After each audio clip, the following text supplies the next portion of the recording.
become a victim of identity theft, LifeLock by Norton will help. They have a dedicated U.S.-based restoration specialist who will work to fix it. People might take loans out in your name or crimes committed by thieves pretending to be you. No one could prevent all identity theft or monitor all transactions at all businesses, but protect yourself with the best. LifeLock. Join now. Save up to 25% off your first year. Promo code Patrick. 1-800-LifeLock, or you can go to LifeLock.com. Make sure you use the promo code Patrick for 25% off. Set your alarm clock to wake up with the Coach Hales Show on ESPN Northwest Florida. In-depth local and college sports from expert insiders and a dash of controversy. Can be deadly. Weekday mornings 7 to 9. Nothing says good morning like a drunken human alarm clock. We're live from the J. Michaels studio. We all know he loves the Florida Gators, but that's okay. ESPN Northwest Florida. I can control the world. Good morning. This is Joanna on ESPN Northwest Florida with your forecast on this Thursday. A possibility of thunderstorms and mostly sunshine this afternoon and evening with a gentle breeze at 10 miles per hour coming out of the west-southwest, and look for the high to be 89. Tonight, there will be a chance of thunderstorms and mostly clear skies with the temperature reaching 76. This weather is sponsored by Mid-South Lumber, the best little lumber yard in Panama City. Thank you for listening to ESPN Northwest Florida. Rely on it. With over 65 years of combined experience, Instant Replay Sports Cards is happy to help you take your collection to the next level.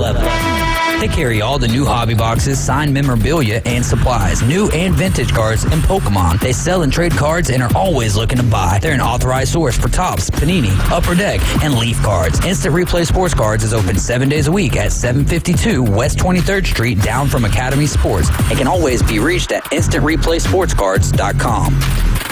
Kitchen Designs Group is excited to announce their new location, 7934 Front Beach Road, Panama City Beach. They offer full-service kitchen and bathroom cabinetry, countertops, and flooring. Plus, they also offer cash and carry. Take your cabinets home today. Let Claudia and Marshall help make your dreams of a new kitchen or bathroom come true. Call Kitchen Designs Group, 850-775-4150 to schedule your free consultation, or visit their website, kitchendesignsgroup.com. Cash and carry only applies to the Shaker White. Hey folks, Chris Kramer with Bill Kramer GM. And the best place to listen to the Inside Drive with Ryan Mulvey is inside a brand new vehicle from Bill Kramer GM. And I want you to know we've got 10 times the amount of inventory on the ground as we did this time last year, and darn near all of them are discounted. So shop us online at BillKramerGM.com or visit us the corner of Frankfurt and 23rd. We'll make it easy and take great care of you. Hi, this is Matt Lewis with Reliable Hydraulic Solutions. We offer comprehensive diagnostics and repair service for all types of hydraulic units, such as hydraulic and pneumatic cylinders, hydraulic pumps, motors, and valves, as well as a broad range of hydraulic hoses and O-rings. Give us a call at Reliable Hydraulic Solutions at 850-326-3000 for any of your hydraulic needs. Visit their new location, Highway 77, south of Tractor Supply. Wow, it's another school year already. On your way to drop off the kids at school, why not stop by Krispy Kreme Donuts and pick up a dozen or two specialty donuts to celebrate another school year? The kids will love them, right, kids? Krispy Kreme Donuts in front of HCA Hospital, 23rd Street, Panama City, and Ross Clark Circle in Dothan.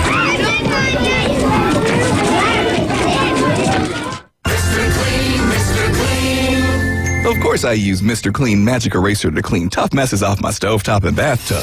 But then I discovered I can also use it to easily clean my patio furniture and even my shoes. I'm hooked. And when wipes won't cut it, I use Magic Eraser Sheets. They're thin and flexible erasers, perfect for everyday messes, like gunk on my counters and sinks. They really are magical. The reviews are in. Mr. Clean Magic Eraser and Sheets make cleaning look easy. The Panhandle's destination for live play-by-play. WGSX Lynn Haven, WVLQ Port St. Joe, ESPN Northwest Florida. It's the next evolution of sports talk radio. The biggest stories and the biggest reactions. Now. And now we're taking... With the first pick. The What's the last ball you gonna bet? The Inside Drive. From college to the pros. Interviews with the newsmakers, sports betting, your phone calls, and more. And now, The Inside Drive with Ryan Mulvey. Broadcasting from the Bill Kramer Chevrolet Buick GMC and Kramer Marine Outdoor Studios on ESPN Northwest Florida.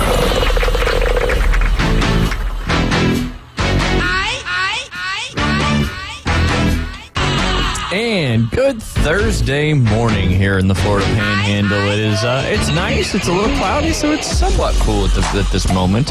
You're listening to the Inside Drive on this beautiful first day of NFL football. Tonight, who do you got playing tonight, Jay? We got Kansas City and Detroit. Wow. Yes. In my mind, David, I didn't know if he was going to know that one. And I'm super proud of him for knowing it. Yeah, he's been watching the TV and watching the commercials and listening to the host of the show. Yeah, hey, absolutely, that's good. man. Is it because you're paying attention in fantasy football? Look, hey, if there is a moving day for fantasy football, it should be today, right? Because my phone has been doing for the last 2 hours. You're getting a lot of notifications there from the ESPN. Did you read any of them? I did not. Yeah. Okay. But yes, today is the first day of the 2023-2024 NFL season, and I couldn't be more excited. Obviously, college football is huge around here, but NFL, when you're a fantasy football player and a gambler, it doesn't get any better than the NFL. So we will be joined by our good friend Alan Sandage at 11:20. We're going to mix it up today. We're actually going to call him in the break and make this real formal with Alan, and he's going to go over kind of how to bet some of these NFL games and what to look for and that kind of stuff. So excited to talk to him at 11:20. But we are sitting inside the Bill Kramer Chevrolet Buick GMC and Kramer Marine and Outdoor Studios. I heard rumors that Chris may be coming by today at the top of the hour. Nice. We shall see. I know he was shooting a commercial this morning at 11 because you had his boys out there for some golf lessons yesterday, We were right? out there. They did not want to leave. We were out there till dark 30 last night, and they had a great match. It's always a great match. These kids are always competitive, and so it's pretty cool to be a part of that. Well, that's a beautiful thing about golf too, is you do a great job of that, creating these competitive environments, and that's how you get better. Yeah. I mean, obviously working on fundamentals and swing techniques and that kind of stuff is a big part of it, but how it correlates to how you actually play when there's a little bit of pressure is the name of the game, right? Absolutely.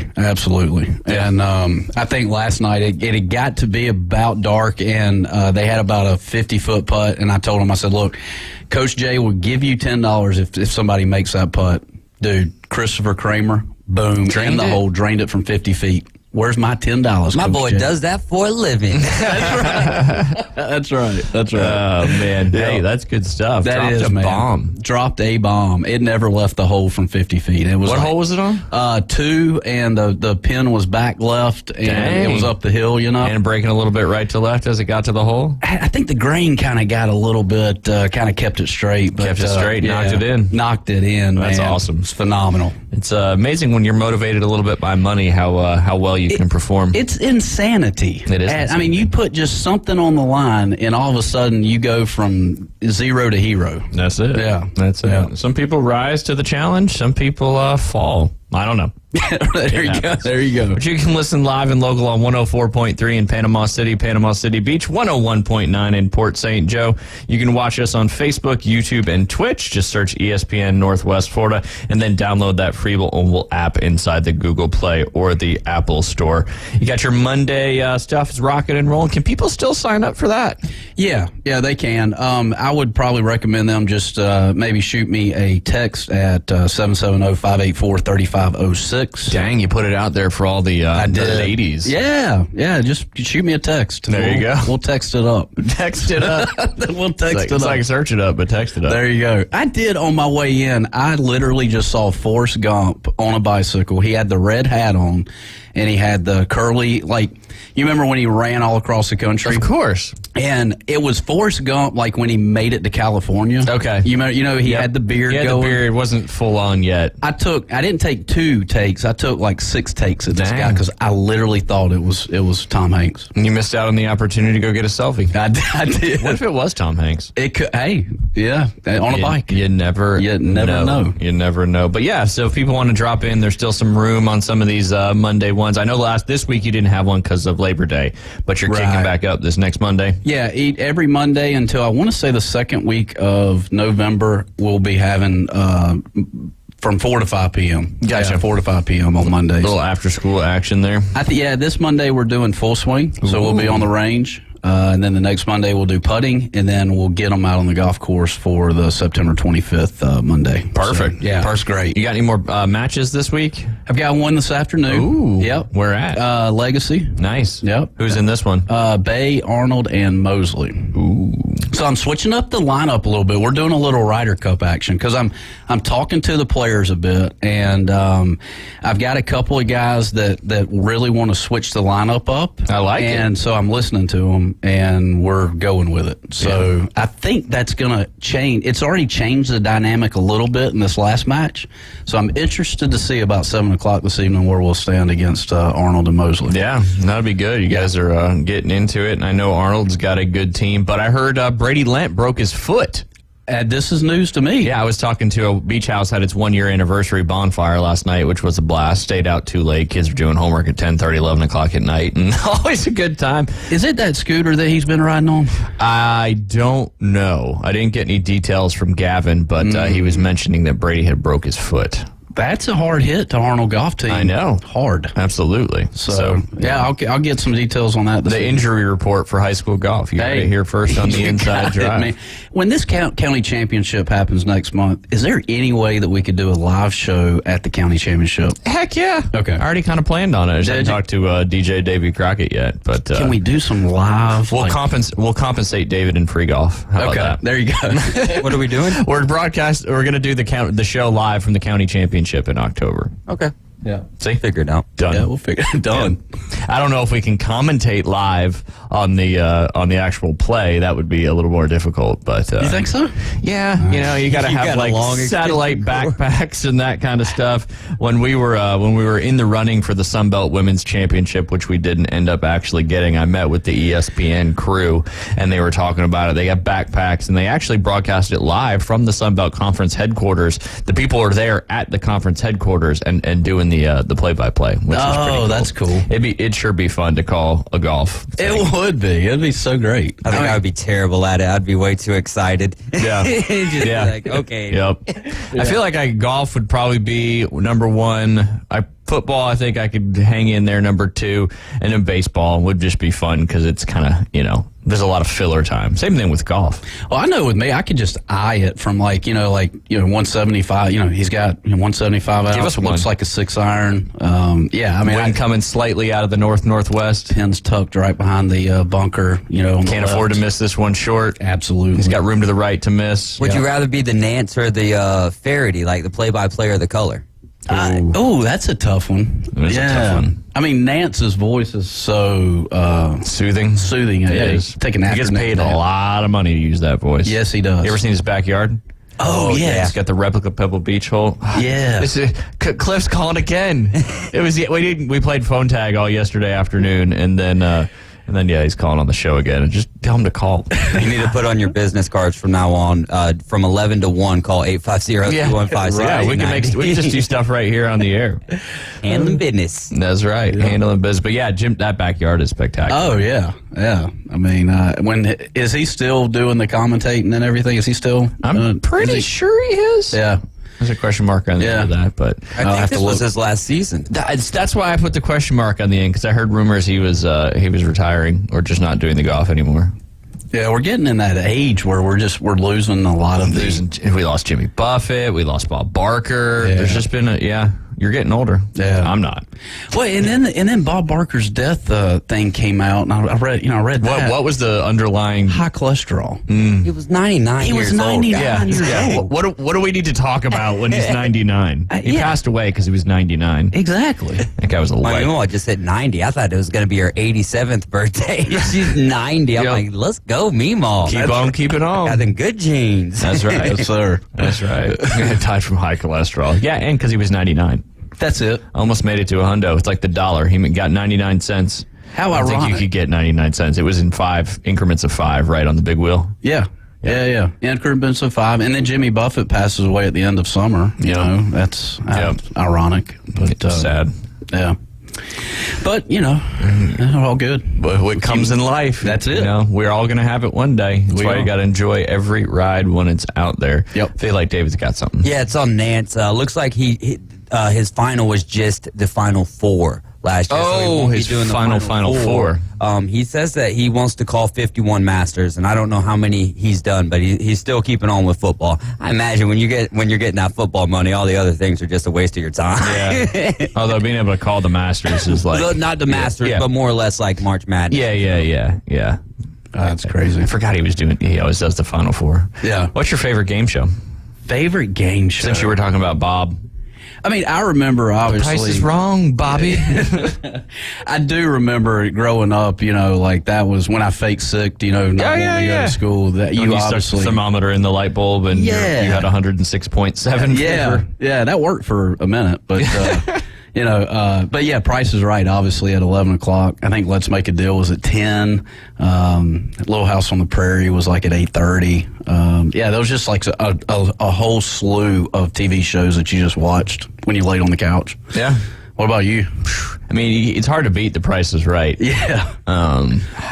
Always was a fan of Wheel of Fortune as well. Yeah. You still watch Wheel of Fortune? Yeah, I do. Yeah. Yep. 6:30. Do you have a spin ID? I don't have a spin What's ID. a spin ID? Yeah, you can have a spin ID, and if they do your spin ID, you can win too. Yeah. Well, let's go then. Yeah. I need to go get that app. That's right. Spin ID. Do you have a spin ID, Jay? I do. I think it's JH like 19788. So if y'all are watching and out there, yes, please let him know within because you got 24 hours to claim your prize. Just like the it's just like the race to Talladega. Yeah. You got to get your qualifying time in there. Yes, you do. Not sure. I forget what I called it yesterday. Is Matthew still on the clock from yesterday? Everyone is. Everyone's on the clock. I think it's because they're expected to do it at 4:40, and we were just like, you know what? It says 12:40 and 4:40 here. I was never explained exactly how we that's just follow supposed to work. So 12:40 it is. Hey, David, he's on the 24 hours of Le Mans right now. Yeah, exactly. Yes. Hey, that could be a good time depending on the race you're talking about. Yeah. But I guess we can talk a little bit of sports before we end this for a second. Oh my gosh, we're almost okay. Yeah, it's not almost over. Okay, no, we've got 8 more minutes until we get our boy Alan Sandage on the line. But yesterday was the first show that I think I brought it in and ended it with Pay Nick Bosa. Guess what happened yesterday? No, did it happen? Apparently you don't pay attention to those ESPN it's on your phone. But I come to the show to get educated, Ryan. That's where most of our listeners do the same thing. So we're glad you're just falling right in line with all the listeners. Hey, man, you got to. But yes, Nick Bosa got paid yesterday. Largest contract for a non-quarterback in NFL history. He's going to make $170 million over the course of 5 years. He got a $50 million signing bonus, guaranteed money, $122.5 million, with an AAB salary of $34 million a year. What do you think? A lot. You think a lot? That's a lot. That is a lot. Yeah. But here's a reason why. A little fun fact for you here, Jay Bird. Yep. Nick Bosa in the last 2 years, he's an edge rusher, so primarily rushing the quarterback and not as much on the run defense side. But he had 165 pressures and 35 sacks. The 4 current defensive ends, this was before Nick Bosa signed, the 4 current defensive ends on the lineup or in the lineup the last 2 years combined for 117 pressures and 18 sacks. All 4 of those guys. That's how valuable he is to this defense. And was just glad to see him get signed because one of the cool offseason ones, we signed Jason Hargrave from the Philadelphia Eagles. And he's an interior lineman. But now they've got a great line nonetheless. But to have those 2 guys, but without Bosa, that really changes a lot of things. So the deal got done late last night. And then once that deadline hit, I think the 51-man cap roster, once that happens, you can do some stuff. And then George Kittle and Trent Williams restructured their contracts and opened up $23.224 million in cap space. So I guess the cap space has nothing to do with like bonuses, signing bonuses, and that kind of stuff. It's just what the average or what they're paying in a yearly amount. So good stuff there. Excited for the Niners that got done. But we're going to talk a lot. Go ahead. I was going to say, is this a little maybe dagger into some of your lower end running backs? Is he making more than a lot of your running backs, I guess, in the NFL? He's making more than I think everyone in the NFL. He's making more per game than Brock Purdy is getting paid for the entire season. No way. Yeah. And we're talking, this is a defensive guy. A defensive end. A defensive He was Defensive Player of the Year last year. So he's not a specialty. I mean, none of that is I just gave you stats on how important he is to the team. But I'm glad we're back to doing this. I felt yesterday we didn't have this going on, so I'm glad it's back. But the defense, though, I mean, what's specialty about a defensive end? I just read it to you. He had 165 pressures in 2 years on the quarterback and 35 sacks. The rest of the defensive ends that the Niners have on their roster had, I think it's at 18 sacks and 117 pressures. So one guy has that kind of impact. Okay. And then when you have a guy, and Bosa rushes a lot too from very far out. So it really changes how offensive schemes have to block him. But it's going to open up a lot of stuff for the other guys. When he's not on the field, they can focus more on the other pass rushers. But when he's out there, it makes a huge difference. And it's going to be very important for the Week 1 game coming up this Sunday against the Steelers, which I'm not super comfortable about. So do I need to change my 49ers defense or my Cowboys defense to 49ers? There's no way the 49ers defense is available in the league. Gotcha. Nice try, though. All right. That's why I think somebody in the Inside Drive League picked him. They did. Picked him in like the 7th or 8th round. I remember it was the guy on the far right. Yeah, far right. Yep, absolutely. Yep. I don't remember his name either. You got anybody playing tonight? Do I? I've got my Holmes. No, that's my DraftKings. I've got a lot going on out there. Welcome to the big show. Yeah, buddy. I'm the same way. I'm like, I need to set aside some time this afternoon and go through everything one last time. I've got a sticky note on my computer that has everything that I have to check before you hit Thursday. Now, the college pick'em, luckily, that's you don't have to do that until Friday before Saturday. Gotcha. Wasn't it weird, though, on that college pick'em that we're on with they had Northwestern and Rutgers, and that was a Sunday game, but they didn't have FSU and LSU? Yeah, I thought that was weird, too. Come on, man. Especially with Rutgers was going to win that game. Right. They were part of my parlay. Yeah. Yeah. Wild. And David, some of these pick'ems, like I'm seeing 95%, 5%. Like, I mean, I went with a lot of the in the NFL pick'ems. Man, the craziest thing about that is with the NFL, for the most part, when you see like a 95-5, not 95%er is going to win majority of the time. However, in Week 1, you almost have to throw those numbers out of the window, because all that means is the percentage of people that is picking that team. So 95% of the people throughout all of the ESPN Fantasy app that are using the mode the same way that you are, standard, are picking the Kansas City Chiefs. And I was waiting for a submit button at the bottom. Is it? I think it auto saves. Okay. Yeah, but double check. That's backfired me. It backfired on me in previous years in the college one, where I thought I went and did my lineup, and then it happens and I got nobody picked. And in our league, I don't think that the tiebreaker is really going to matter until the final week of the season. Yeah. I like yours because it's simple. You're just picking games. Exactly. You're just picking games. I look at spreads when you're doing the NFL stuff. That percentage is good, but I would look at spreads too. That's going to give you a little more data when it comes to trying to make a much more educated guess. Where at the end of the day, it is certainly an educated guess. But remind all the listeners, what's the game tonight, Jay? It is Kansas City and Detroit. I'm not sure. Are they in Kansas City tonight? Yes, it is at Arrowhead Stadium, one of the more difficult places to play. And Travis Kelce is still a questionable game time decision. He was supposed to be testing his knee this morning out there, but I have not heard anything yet. Probably if you have Kelce in your lineups, you're probably going to need to wait until, an hour before game time when you really know. Although it's Thursday. It's not like it's a Sunday game. So, if you need to make that last-minute swap-a-Rooney, that's a Nick Bosa sack-a-Rooney thing real quick. But little fun fact about the Patrick Mahomes in Week 1. He's had 5 Week 1 games. This is his 6th Week 1 game. He's thrown for 18 touchdowns and just over 1,500 yards in passing in those 5 Week 1 games. He's 5-0 in his Week 1 games since he's been a starter, and he's 4-1 against the spread. And that spread, I think last time I looked at it, was 4.5 for the Lions, getting 4.5. Chiefs giving up 4.5. What do you think? You think he gets it done again tonight? I think he does. So are you taking the Chiefs minus 4.5, or are you taking the Lions plus 4.5? Home field advantage. We just figured that one out. Mahomes coming off. They did win the Super Bowl. They did win the Super Bowl. Yeah, there's just too much going on there to bet against them. What if Kelce doesn't play? Does that change anything for you? I don't know too much about the dynamic of his wide receivers and stuff, but I say he still gets it done minus Kelsey. There you go. No Kelsey, Chiefs still win. But when we get back, we'll be joined by Alan Sandage. He's going to tell us all the things we need to know about betting NFL games. He's got a lot of stuff going on. His Twitter handle is ActivelyLazy85, Facebook on the IB Sports Group, and YouTube with Fantasy Six-Pack. His TikTok for X&O analysis. If you've ever listened to Alan's X&O analysis, it's fantastic. It's at IB.network3. He's been gambling for about 12 years. And in the NFL for 4 years, he finished tied for 16th out of 10,000 people in that Super Capper contest that he signed up for again this year. Jeez. But when we get back, we'll be joined by Alan Sandage.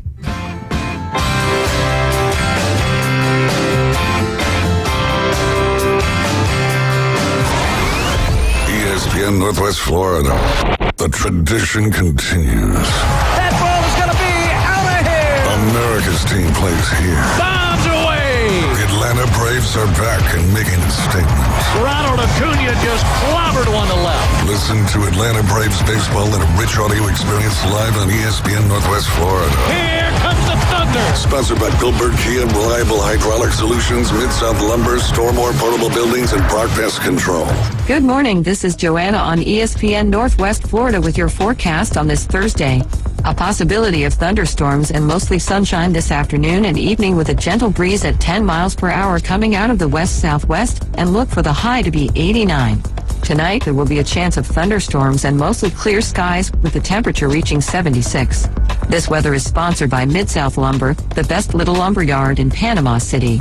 Thank you for listening to ESPN Northwest Florida. Rely on it. Living on the Gulf Coast, we have beautiful beaches, clear water, and amazing marine life. Want to bring a piece of the ocean into your home or office with an amazing aquarium? Gulf Coast Aquarium, the area's only certified platinum CCHEM dealer. Their staff are all certified CCHEM specialists. Gulf Coast Aquarium can install, design, maintain, and finance your own piece of the Gulf. Gulf Coast Aquarium, powered by CCHEM, with over 40 years as a U.S.-based manufacturer of quality aquarium products. Online at GulfCoastAquarium.com. Gulf Coast Aquarium, where it's more than just a tank. At Bay Breeze Bait and Tackle, you can find all the necessary items for an unforgettable fishing experience. From pin rods and reels to the best hand-tied rigs in Florida, we have it all.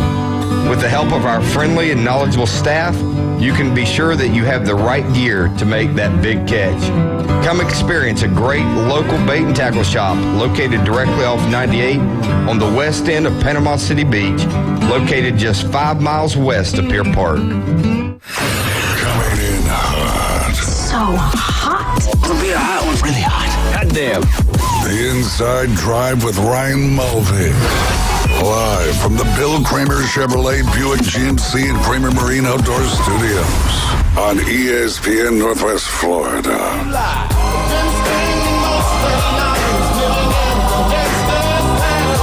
And welcome back. You're listening to the Inside Drive live here on ESPN Northwest Florida. Sitting inside the Bill Kramer Chevrolet Buick GMC and Kramer Marine and Outdoor Studios. And now we are joined on the line by Alan Sandage. Alan, how are you doing today? I'm doing great, man. I might have to fire Keith as my new intro guy after what you guys did. Oh, yeah, that's true. We're giving you the Keith Fleming treatment today. We called you. You didn't have to call us. We gave you a nice... But it figured on day one of NFL football, it only seemed fitting. Yeah, that's great. I felt weird answering the phone and not the other way around. Hey, we just try to keep everybody on their toes, that's all. But we are here. It is your favorite time of year. I feel like I can say that. NFL seems to be your favorite thing to bet, and you're doing the Super Capper contest again. I'm assuming that gets started this week? Yeah, the Westgate one starts on, they close it on the 9th, which is Saturday, so it would start on Sunday. The MyBookie one starts immediately. It starts today. Nice. That's awesome. Well, I wanted to kind of talk to you and get your thoughts. You've kind of told us on some baseball stuff earlier this year and kind of some of the things that people, when you're looking to bet NFL games and you're looking at the spreads and stuff like that, what other factors are you looking at when it comes to like home and away? Obviously, there's not a lot of trends quite yet. We're going off of last year's data, so week one's always kind of a tough one. But what are some of the things that you're looking at when it comes to betting these games? Week one, typically looking at quarterback play because if you got quarterback's the most important position in football, And when you're talking about covering the spread, most quarterbacks account for 4 to 5 points anyway. So if you got somebody like say Aaron Rodgers, Patrick Mahomes, you really have to take that into consideration when you're looking at spreads and the points. I think a lot of the times people forget that the numbers are totally different than who you think will win. And once you're able to separate those two things, I think as a NFL capper, it becomes a lot clearer which side you should pick when it comes to the spread. Yeah, that makes sense. It's a lot more than just going down the list, Jay, and picking a team. But yeah. So what do you think about tonight? We were talking a little bit earlier in the group text, and Patrick Mahomes in Week 1 games has not lost in his career, and he's 4-1 against the spread. And he's thrown 18 touchdown passes and had I think over 1,500 yards. Who you liking tonight and why? So I took the Lions plus 6.5. Like last week, and actually I said it earlier this week. I think right before they said Kelsey was gonna maybe miss the game. So I know Mahomes is just amazing as against the spread and just in general in quarterback play.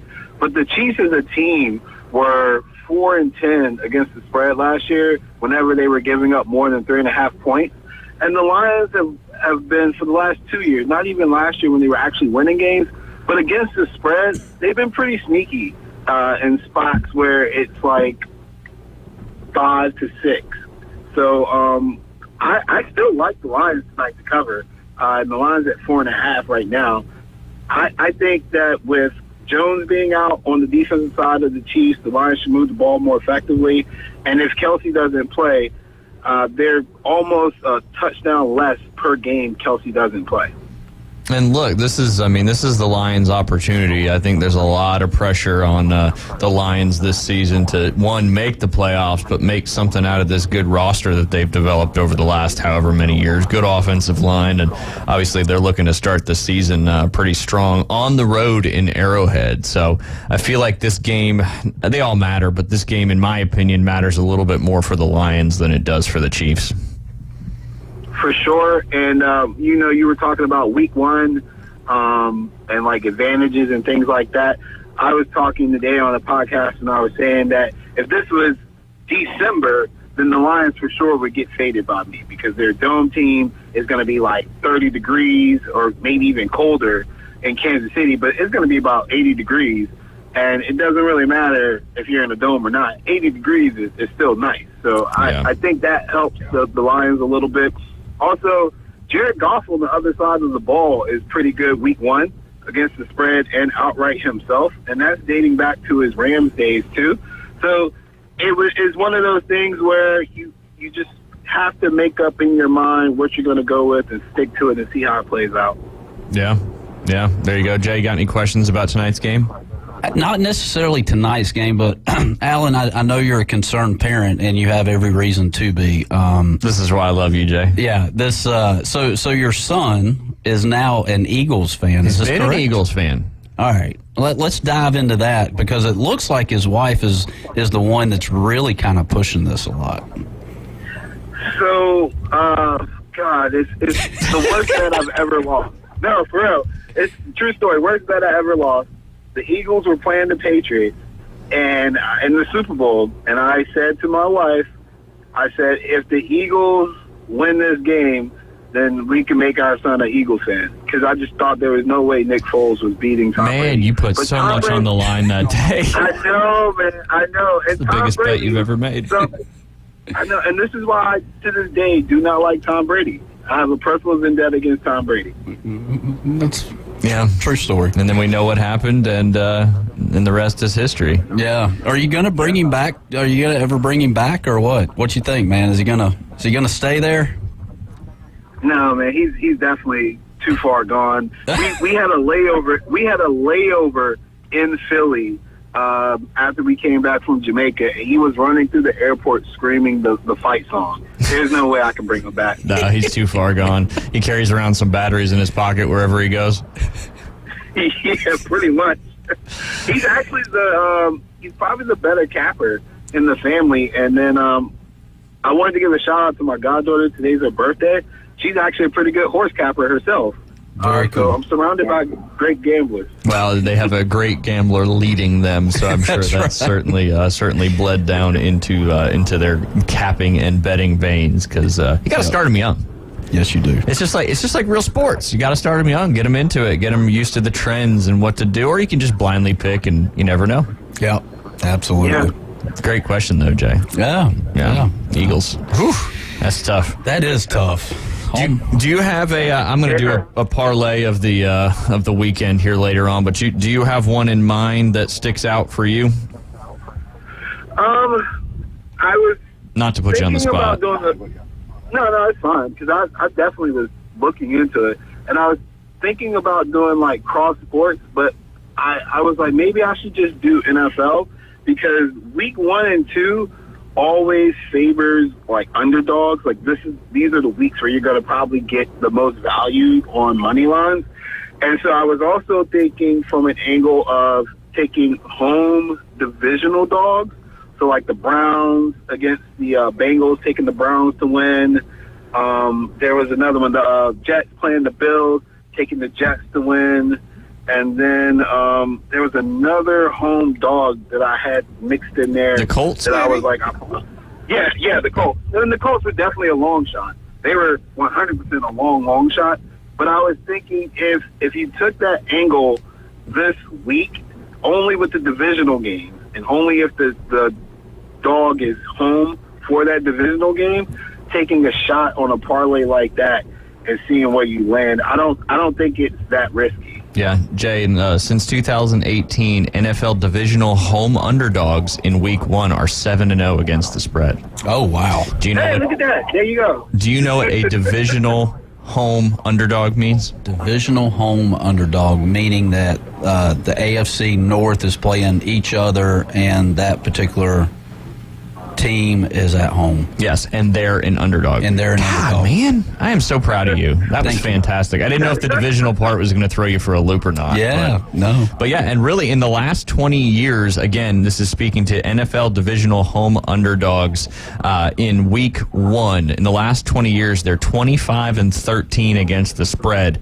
Since 2009, they're 25-5. Since 2012, 15-2. Alan, do you think that's just because week 1 is so hard to figure out? No, I think it's because nobody knows you quite like the person next to you, essentially. Like, you play each other twice a year. There's so much more data and film on, like the Browns have so much information on Joe Burrow, whereas when the Niners go to play Kenny Pickett, it's going to be brand new. Like, it's like, what do we do? How do they play? We don't know the tendencies. So I think it's just advantageous to the home dog, just because they're more motivated and it's more personal the very first week. Yeah, makes sense. Anybody you're looking to fade in this first week? Looking to fade in this first week, the Denver Broncos, the Saints, if I can get 3.5 with the Titans, I think there's a lot of value there. And then, man, I hate to say it, buddy, but I'm not keen on betting on my Niners. No, I'm staying as far away from that as humanly possible. The Niners are historically, too, they start the seasons terribly. I mean, I think last year they were like 1-3 or something like that, and the year prior kind of the same thing. But I'm hoping that changes a little bit this year. But just remember, unless you're the Arizona Cardinals, you can't really lose your season in the first 3 or 4 games. It's once you get to that meat of the season is when everything really starts getting going. But let's talk about, while we got you, Alan, let's talk about Caleb Williams a little bit. I want to get your thoughts on that, kind of the whole 2 bites of the apple thing. His dad coming out and saying, he doesn't want to, go to a terrible team, and terrible teams ruined other people's careers and that kind of stuff. But if you're the first round draft pick, regardless of what team you're picked, you're getting a ton of money, right? Yeah. At minimum 32 to 33 million. So why? I don't get the thought process from his dad. I mean, unless it's just purely about, longevity of your career, winning a Super Bowl, that kind of stuff. Well, what are your thoughts on that whole situation? I was, in this particular situation, I was pretty, ticked off that he would say it the way he said it, because the examples that he gave one, Archie Manning, that era of football is so long gone. Oh, you can't compare that. Even with Eli and John Elway, like literally, it's a different game now. One of the biggest changes to the NFL landscape is that teams are willing to work with athletic quarterbacks and quarterbacks in general to build something that makes them flourish. I mean, we go back to the Michael Vick days. Everybody wanted to put certain quarterbacks into a box, and they wanted you to play a certain way. They don't want you to do shotgun. They want you to go from under center, stuff like that. A lot of that logic is long gone. So then his other two examples currently were guys who were Lincoln Riley guys, Baker Mayfield and Kyler Murray. And I just don't agree with this idea that the Browns and the Cardinals didn't do everything they could to make sure that these two gentlemen were successful picks. Like, the Cardinals hired Cliff Kingsbury, who's absolutely not worthy of an NFL head coaching job. He barely won in college, but they brought him in because he was Kyler Murray's guy, and it didn't work out. The Browns brought Baker Mayfield in. They gave him Nick Chubb, a great offensive line, an even better defense, and then they got Jarvis Landry, Odell Beckham, and Njoku at tight end. Come on, man. Those are weapons. Like, you got to be kidding me if you think that the teams failed those two individuals.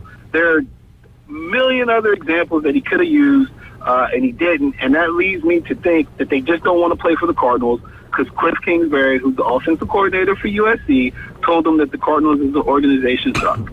That's fine. Just say that then. But don't come after the process, don't come after the system, and don't create this false narrative that teams don't try to win with quarterbacks because they're picking 1, 2, and 3. Like, you're never going to get a good team in the first 5 picks. And if you're dumb enough, and I mean this from the bottom of my heart, if you're dumb enough to throw away $32 million so you can go play for the Patriots and risk playing 3 to 4 years on a $100,000 contract, you're crazy. That's absolutely crazy. I'm with you, Alan. I think you gave a good perspective through Caleb's eyes. I'll give you a perspective, I think, through the dad's eyes, is that he's watched his son win for so long until he doesn't want to go to a losing NFL team. And I think you have to learn to lose before you can become a good winner. And that 100%. Yeah. And I think he's done his son injustice by coming out and saying that. That's my thought. Yep. I agree. Yeah. I mean, the origin story of every winner starts with a loss. Yeah. Everyone. Bruce John Elway's heart, he lost for 2 decades, so he finally got a Super Bowl. And John Elway was an example of who was he drafted by? Was it the Colts that he was drafted by, and then he didn't want to be on them, and I can't remember the details of what happened. But when you were talking about Caleb Williams, I was like, who was the guy that was the number 1 overall pick, and at the time of the draft, they still ended up taking him, even though he came out and said he didn't want to play for that team? Was that John Elway?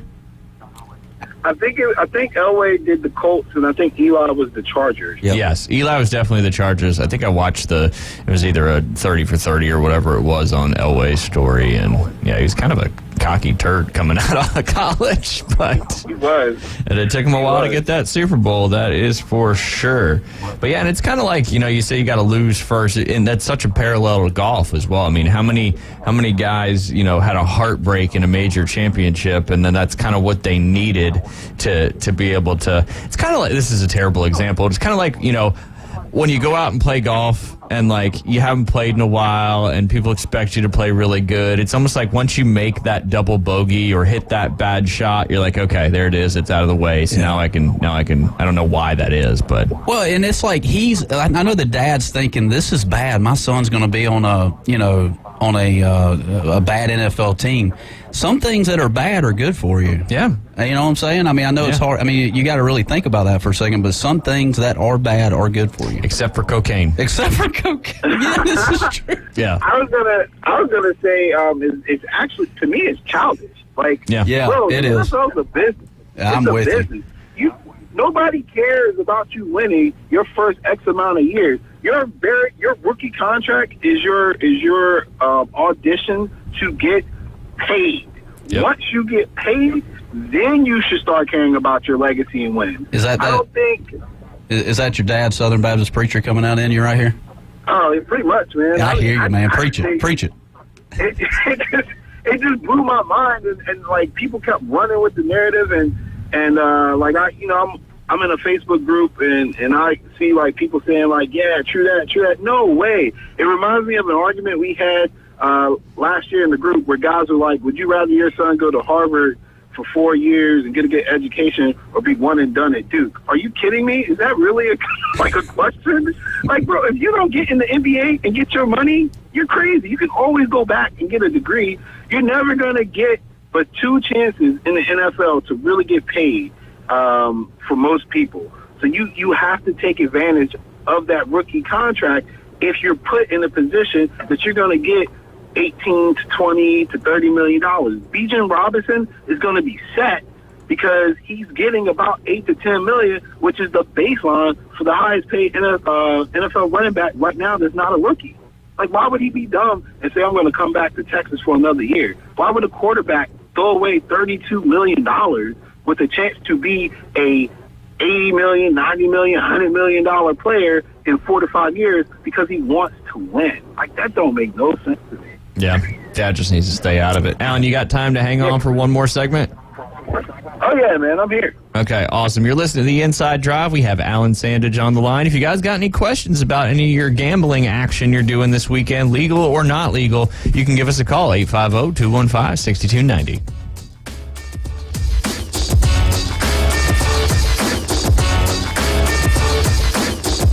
NASCAR fans, we sent you to Daytona. Now, ESPN Northwest Florida presents the race to Talladega. Starting Tuesday morning at 8:45, listen for the keyword of the day. When you hear it, text the keyword and your name to 850-215-6290. Then listen at 12:40 and 4:40. If we announce your name, race to the phones and call us back. How long it takes you to call back is your qualifying time. The top 3 qualifying times win a pair of tickets to the Yellowwood 500. From ESPN Northwest Florida.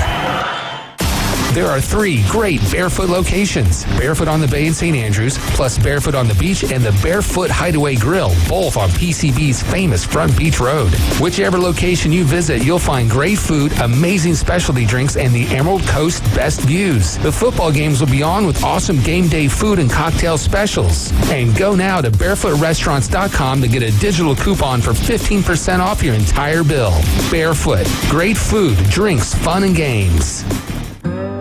Chuck was terrible at fishing. He spent many frustrating hours attempting to get results he saw from internet videos, aggravating trial and error fishing trips, and misguided advice from well-intended friends.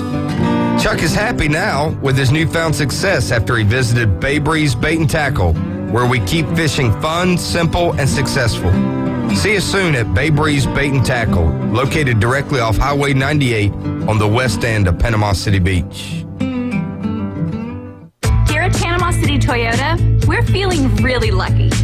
We get to bring you the #1 selling car brand in the world, backed by a free lifetime warranty. We make it super easy to shop for your next vehicle online.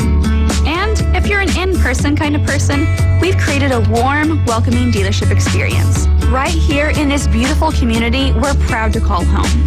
Thanks for choosing Panama City Toyota, where we'll always bring our best to every relationship. And now, the Inside Drive with Ryan Mulvey. We're going to have a talk. Tell me what you know. Broadcasting from the Bill Kramer Chevrolet Buick GMC and Kramer Marine Outdoor Studios. It's a frantic noise. ESPN Northwest Florida. Welcome back. You're listening to the Inside Drive live here on ESPN Northwest Florida. Always joined every day by Jay Henley, our Director of Instruction out there at Bay Point Golf Club. DJ Davey Crockett behind the glass back there, getting ready for the big NFL game tonight and the Mosley-Arnold game tomorrow night at Gavlack Stadium. But as of the last segment, we are still joined on the line by Alan Sandage. One more thing about Caleb Williams. I'm kind of why would you not want to be the guy that goes to one of these teams that's not doing well and resurrects resurrects the franchise.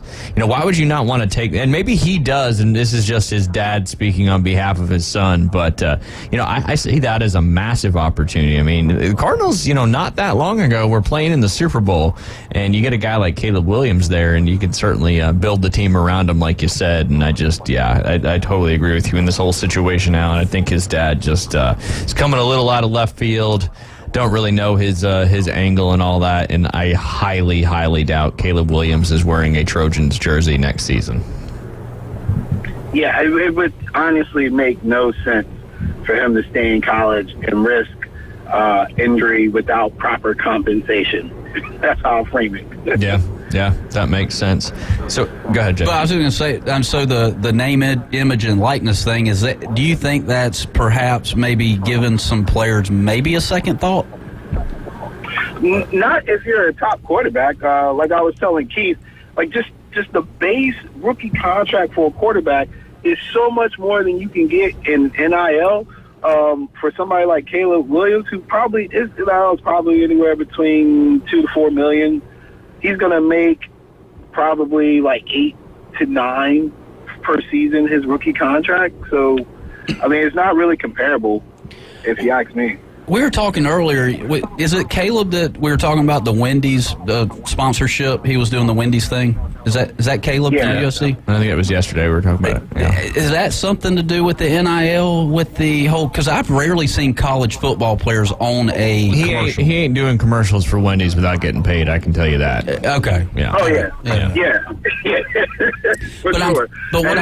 It's solely. I was going to say it's solely through USC, too, because they got Matt Leinart in there, and Reggie Bush was in there before. So we'll start seeing more of that, because to me, that's the first time I've seen a college athlete on a commercial. And you got to remember, that's the top-level quarterback Heisman Trophy winner from last year. So he is the 0.0001% of college football athletes as far as, like, visibility, name, image, likeness, and all that stuff. But, yeah, I mean, the top guys, you'll definitely start seeing some of those guys out there for sure. Okay.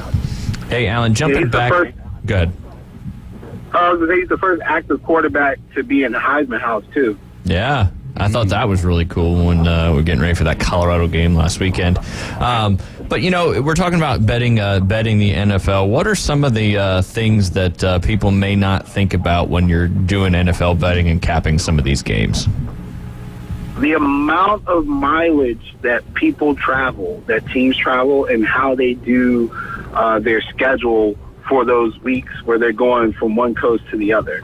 I typically highlight this every year with the 49ers. Yeah. Because I think our travel plans are pretty unique when we go from a West Coast game to an East Coast game. So let's say week 1 we had a home game against Seattle, and then week 2 we got to fly out to play Philly. What the Niners typically do is they fly out early, and they have like a little spot in West Virginia, like a hub basically, that they've created, where they will come early, practice there, get used to the time zone, stay there, and then like bus to Philly, and then bus back, and then fly down to like Carolina to play the Panthers before they come back west in week 4. Like, it's just a unique way to do the travel plan. And if you look at the Niners, as far as the West Coast team coming east, they're one of the better teams against the spread because they have such a unique way of doing their travel plans. This year, total mileage, the Seahawks and the Niners are the top 2 teams in total mileage, crossing time zones 36 times. That's a lot. That's a lot. And so you really want to pay attention to that stuff as you get deeper into the season. I mean, these guys are still human. They need rest, and you want to make sure you pay attention to those things, because there are times where you will see a line inflated because, well, the Niners are so much better than the Panthers, so they're going to come in minus 13. But in actuality, the Niners are on like a 3 time zone swing. That 13 might be 7 or 8. So you can take advantage of that soft line. Paying attention, Jay? I am. Take advantage of those soft lines. Do you know of any other teams that do that, Alan? Not to my knowledge. I was trying to search it up while you were talking, and I couldn't find anything. I wouldn't be surprised if people from his tree do something like that. Like, it wouldn't surprise me if the Jets or Dolphins, when they come go from east to west, if they maybe do something like that. But I haven't heard anything else about it, of a team essentially having a hub. Like, it's like their practice field cut off, like, stadium area somewhere in, like, West Virginia, Pennsylvania, or something like that. I remember reading about it because I was curious as to why we have so much success against the spread and in general traveling when other teams haven't had that. What about Thursday night games? How weary are you when it comes to Thursday night games? Not this Thursday night game, obviously it's the first game of the season, but when you have a team that maybe played, an afternoon game on Sunday, or even I don't know if they'll ever do a Sunday night game and then make them play a Thursday night game. How weary are you of that when it comes to betting that next Thursday night game? I can't stand Thursday night betting. It is so unpredictable sometimes. And ironically, my son is the primetime king when it comes to picking games like on Thursday, Sunday night, Monday night. I don't know how he does it, but I typically, when we get to about second week of October, I give a bias to the home team because they don't typically have to travel if they're hosting a Thursday night game. They usually get that Sunday game home and then that Thursday night home, so there's no travel there, and then there's typically the home team, because they don't have that travel, they'll rest their guys a little bit more during the week rather than practice, and there seems to be a slight home field bias when it comes to the spread and covering the number on Thursday night games, but I think last year might have been one of the outliers where it didn't really go that way. Alan, do you relate football season to pumpkin spice lattes? I try to stay away from pumpkin spice lattes. I got a bit on that for my comedy, but no, I don't. Okay, I just curious. Do you, Jay? No. Are you a pumpkin spice latte kind of guy? I'm not. Interesting that you brought. I mean, I'm not surprised you brought that up, but interesting you brought that up. What do you relate football to? What do you relate football? What do I relate it to? Yeah, money. Money. No, I relate it to a high school fling, man. It's great when I'm in it, but then after a while I realize it's not really the best for me, and it's a great big world out here. I should probably disconnect and venture out and see what else is out here for me. Gotcha. But then the season ends and you're on the market again.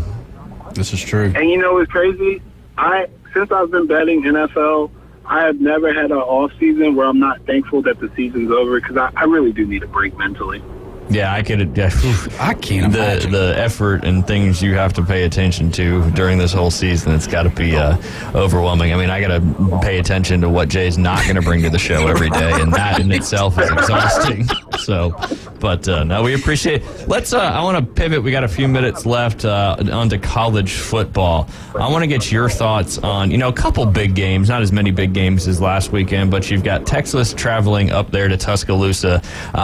Do you think how important do you think this game is for Steve Sarkisian for him to get the win in this one? It's everything for Texas. Like, literally, this is Texas Super Bowl. They have to come in here and overreact and act a fool, and they need to win. Like, they have to win. This is the put up, shut up game for the Texas program. Anybody that's been in college football for the last 4 years have listened to these people say Texas is back, Texas is back. They're going to the SEC too. Like, this is their signature moment. And Sark's got to show up. We talked about it last night on my college podcast. He's one of the few guys who knows Nick Saban inside and out. Like, his philosophy, how he's going to attack the offensive scheme that Sarkisian's going to put out. Like, he knows Nick. And he has to use that to his advantage. And they've got the more talented team, but that's not always what translates on the field.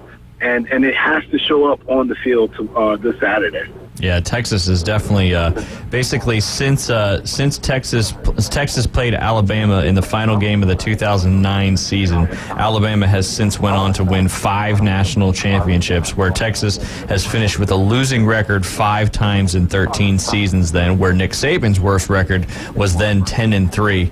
The Longhorns' best record in that time span was 10-4. Obviously, Charlie Strong couldn't do it. Tom Herman couldn't do it. So here we are with a protege, Steve Sarkisian. So, yeah, I agree with you wholeheartedly. Texas has to win this game for Sark. You think if they loses this game, do you think Sark's on the hot seat? I don't think Sark's on the hot seat if they lose this game, because they can still run the table in the Big 12 and backdoor the playoffs. But if they lose this game and they're not in the Big 12 championship, I think his seat's going to be pretty warm. Yeah, there you go, Joe. Big game for Texas. Under the lights at Tuskegee. Yeah, that's going to be a good one. Another one. Hook them down.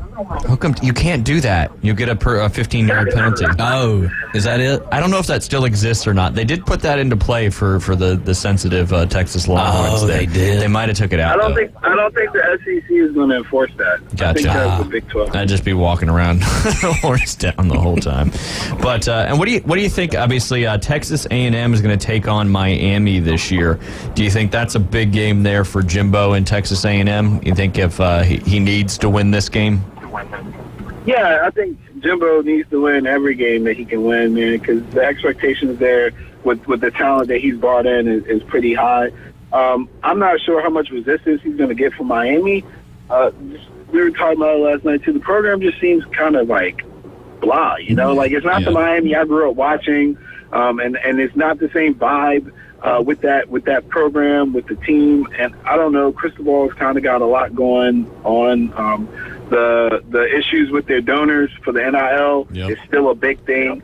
So it's always more about what's off the field with Miami lately than what's on the field. And I think that, you know, all the distractions favor A&M. Yeah. There you go. One last question. We got about a minute left before we got to let you go. Does Colorado keep the momentum at home and beat Nebraska? Tom said, I ain't hard to find, baby. I really think they do, honestly. I have no idea how Matt Rhule is going to win this, but I will tell you guys this real quick before we go. All the people who think that football is rigged or sports are rigged, there's over 97% of the money on Colorado this weekend. Colorado versus Nebraska. Colorado is the most bet team in all of sports this weekend. That's NFL, college combined. That's wild. Everybody is betting on Colorado. So if Colorado loses, Vegas is going to be paid. They're going to have. So keep that in mind. That's wild. Yeah. Most money on one singular team compared to NFL and college combined. That's crazy. Yeah, the most. Like, I kid you not. I couldn't believe it when I saw it either. But like the most money is on a second week college football game. It's literally being bet like the Super Bowl. Man, that's insane. Wow, what a stat. Man, yeah, if Colorado loses to Nebraska, Vegas is going to be like, this is the best day ever. It's going to be the biggest payout to Vegas in history. What did Deion say? You didn't build me, so you can't kill me. That's what he said. He's got some of the best one-liners. As my dad would say, it sounds good. It sounds good. Hey, Alan, we appreciate your time. We got to go to the break. If anyone wants to follow Alan, just check him out at ActivelyLazy85 on Twitter, and then you can find all his other stuff through there. Alan, we appreciate you as always, and if we don't talk to you tomorrow, enjoy week 1 of NFL, and hopefully you win some money. Thanks, man. All right, y'all are listening to The Inside Drive live here on ESPN Northwest Florida. We'll be right back with some Afternoon Delight.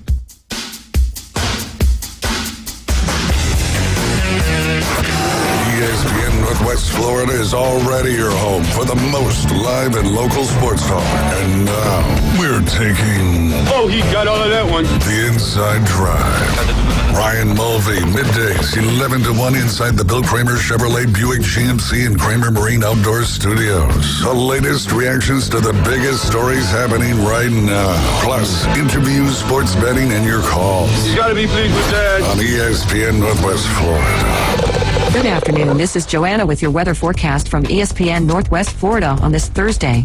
Possible thunderstorms and mostly sunshine the remainder of the day with a wind around 10 miles per hour out of the west-southwest and 88. Tonight, look for a possibility of thunderstorms and mostly clear skies with a temperature near 76. Tomorrow, a high around 88 and a mixture of mostly sunshine and possible thunderstorms. This weather forecast is brought to you by Earthworks of Northwest Florida. Thank you for keeping that dial on ESPN Northwest Florida. Rely on it. It's football season. There is no better place to catch the action than Barefoot. The food, the atmosphere, and your favorite teams are at Barefoot's 3 locations. Barefoot on the Bay, St. Andrews, Barefoot Hideaway, Front Beach, and Barefoot on the Beach on Front Beach. Great food, comfortable atmosphere, amazing views, and plenty of exciting football. Sunday ticket at Barefoot Hideaway. Plus, get your free logoed Barefoot cup with the purchase of a frozen drink during every game, along with drink specials and tasty football fun zone appetizers. Barefoot. Eat, drink, and unwind. Come at me, bro. WGSX Lynn Haven, WVLQ Port St. Joe, ESPN Northwest Florida. Hi folks, I'm Tracy from Tracy's Fine Jewelry. Shopping for the perfect diamond can be difficult, but that's why I've trained my staff to offer you a stress-free diamond experience.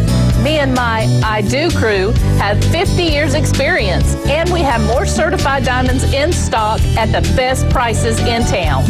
So if you're tired of high-pressure salespeople, come see me, your diamond girl, and my I Do crew at Tracy's Fine Jewelry, because we don't work on commissions.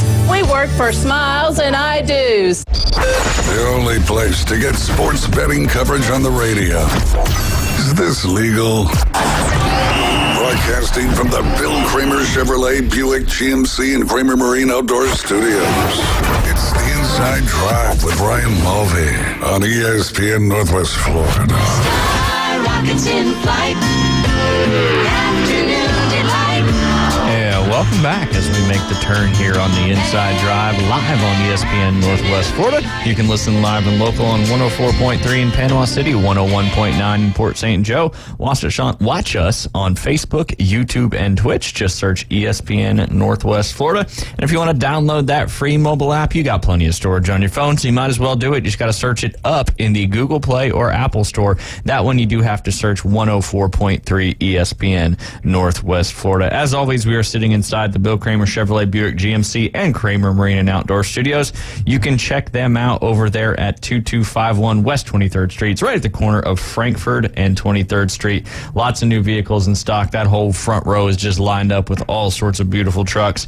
They got lots of new and used inventory as well, including on the boat side. You can check out KramerMarineandOutdoor.com to check out those Seabourn, Spider, Sundance, and Skeeter boats. Yes. That's the only thing I like about, that's the only Skeeter I like. Not a big fan of the most Skeeters. Yeah. But Skeeter boat. You got to say Skeeter. Skeeter. Yes, and Skeeters. Skeeters. That's what you call them growing up. There you go, Skeeters. There you go. Meemaw called them Skeeters. That's right? it. Is it Meemaw for you? I know it's Meemaw for David. What was it for you? Grandma. Let's see. Good gracious. I don't know. Yeah. See, my kids call my mom Nana. There you go. See, I feel like it's a Southern thing because I called my grandparents Grandma and Grandpa growing up. Yeah. But, we got Grammys, we got Guckies, we got Mamaws, we got Pawpaws, we got all sorts of stuff. It's like a badge of honor when you become a grandparent in the South, what you get to be called. Yes, you never know. I appreciate my dad letting me borrow the vehicle while Beth's car is in the shop. And then, of course, Beth gets mine because that's how it works in the proper food chain. But I'm rocking that Gucky that Gucky vanity plate right on the front. And that's also got the thing that says World's Best Grandpa. There you go, man. So, Gucky. It's just, I don't know how he gets in and out of that car. It is low to the ground. It is low. But what also is cool, like you asked yesterday, I think it's a 2002 and it's only got 96,000 miles on it. Man, it's not even broken in yet. Not even broken in yet. Yeah. But nothing runs like a... no, just kidding. I'm not going to say that on the air. But if Coach Hale was listening, I know David's going to like this one too. But I saw Jim Brandt had sent this in a message. It's pretty wild to go back and think about. We were talking about Sark and him coaching Texas and how important this game is for him to beat Alabama, for Texas to be quote unquote back, which I don't think is going to happen. I think Alabama take care of business, but that's neither here nor there. In 2015, this was the Alabama coaching staff. Obviously, Nick Saban, he was the head coach. Lane Kiffin was your offensive coordinator and quarterbacks coach. He's now the head coach at Ole Miss. Kirby Smart was the defensive coordinator and inside linebackers coach. He's now at Georgia. Mario Cristobal was the offensive line coach. He's at Miami now? Is that where Cristobal is? Yeah, he's at Miami. And then you had Billy Napier was the wide receiver coach. He's now at Florida. Mel Tucker, assistant head coach and defensive back coach. He's at Michigan State. Is that right, Jay? Mel Tucker, Michigan State? Yep. Not sure. No, David nodded his head. I wasn't really asking you. I was asking you. Yeah, okay, I got you. But for the allure of the show, I was asking you. And then Dan Lanning, he was a graduate assistant at the time. He's now the head coach at Oregon. That's unbelievable. You've got, how many names was that? Seven assistant coaches on that 2015 coaching staff are now head coaches at Division I college programs. He's a factory. I mean, there's no doubt about it. And I get, I'll give Saban, like a head up, like a hand up here. Obviously, he has taught them well, and they've moved on to big programs. I think there may be some coaches out there that maybe do the opposite, where they feel like they may get beat whenever they do become head coaches, and they don't share a lot. So maybe, Saban's bringing them all to the table, man. Bringing them all to the table. But, I mean, you obviously want to develop people and have them move on. Yeah, but for sure. Eventually, like Kirby Smart's done, it's going to come back and end up beating you. So. Yeah, but, as in life, though, right? As in life. As in life. No doubt. It's like, when you're developing your junior golfers, you want them to beat you, right? And there you go. Yep. And it certainly makes them better. I was trying to pull up some tennis stuff because I know that's coming up tomorrow night, but I just wanted to kind of break down the look here with our boy Ben Shelton from Florida. He's playing Novak Djokovic. Here's some fun stats for you, Jay Bird. Djokovic was born May 22nd, 1987. Ben Shelton was born October 9th, 2002. Little bit difference there. Obviously, the height and weight's not really a big deal, but Djokovic has won four singles titles, and he's 38-5 in singles wins and losses. Ben Shelton obviously has not won any. He's 12-20. He's won $1.1 million so far in his career, this year. Djokovic has won $7.59 million. Overall career singles titles, Novak Djokovic has 95 single titles. Obviously, Ben Shelton has none. But here's a pretty crazy stat. You're going up against a guy who's earned $172,281,484 versus Ben Shelton, who I think was turned pro last year, has won $1.4 million. Wow. That's crazy. Who do you think gets it done tomorrow? I don't know, The young gun or Djokovic? This is kind of like Jack Nicklaus versus Tiger Woods, essentially, when he was young. Yeah. And then on the other side, you got Alcaraz, who's kind of been playing. He's the new up-and-coming guy who I think he just won Wimbledon, and he's got to play, I think it's Daniil Medvedev, if that's correct. That's a lot different match, but just wild, to be that much younger. I mean, that's 21 years old going up against a guy who's, 34, 35 years old, who has dominated the sport for a long time, him and Rafa Nadal and all those guys. But, what an opportunity for the Florida grad and individual NCAA champion. Well, in Wimbledon, you're on grass. Correct. And then you have those players that are very grass players. They do like well. Nadal. He was fantastic on clay. Now, Sampras was the opposite, right? Sampras was... he did well on grass. On grass. He was a big-time Wimbledon guy. Isn't that so weird? I mean, you're still hitting a tennis ball over the net, but... Well, let's compare it to golf. Do you putt better on bent grass or Bermuda grass greens? I do putt better on bent. Yep. Not going to lie. How about you? Yeah, I grew up on bent. I definitely putt better on bent. That's probably not a good comparison because I think most people would probably putt better on bent just because it's a much smoother surface. It's a true roll. And it's a lot easier to read bent grass greens, in my opinion, versus Bermuda grass greens. I agree. I mean, the thing is, though, like if you're putting on Bermuda greens for a couple years, you go and play bent grass greens. Oh, yeah. You, from 5 foot and in, you just hammer it right into the hole. Yep. And, I've witnessed that before where people are like, man, you're hammering in the back of the hole. Well, that's what you do in Bermuda. Yeah. Like, you just hammer it. You have to. You have to. You got to get it in the back of the jar because you don't want that grain or, Bermuda's, it's bumpy. I mean, the golf courses do the best they can to keep it as smooth as possible, but by nature, that's why they came out with the Ultra Dwarfs and all that stuff. But more we can compare it, grass tennis versus a hard court. maybe Bermuda rough versus like rye or bluegrass rough or something like that. Yeah, very true. Is that fair? So do you do better out of cool season rough or warm season rough? Ooh, I would say probably warm season rough. Gotcha. I would say I do better out of the cool season rough, just because that's what I grew up playing on. But the ball doesn't sit all the way down to the bottom and all that stuff. It does now at Bay Point. I will tell you that. That's what happens when you punch everything. And we got some rain finally. And that's for photosynthesis, water, sugar, and sunlight, and that's what makes grass grow. But we do have a caller on the line. Richard, how are you doing? I'm doing well. Just heard you guys talk about tennis, and it's a different sport on every surface. It's a totally different sport. It's similar, but the strokes that work on one surface don't necessarily work on the other. The club I belong to in Palm Beach Gardens for a long time, we had all four surfaces. We had red clay, which is the French Open, green clay, which at one time was the U.S. Open, hard courts, which is now the U.S. Open and the Australian, and we had two grass courts. And you have to use, basically red clay is a slower surface, and so you can't serve somebody off the court. You can hit it. It's very frustrating. If you hit it as hard as you can, the ball is just going to pop up, and so you'll have longer rallies. That's why somebody like Nadal, or back in the day, Mats Wilander, Bjorn Borg, people like that were so good on red clay because it's very conducive to using ground strokes. You've got to play the point. Hard courts are very, they can vary, but they're very,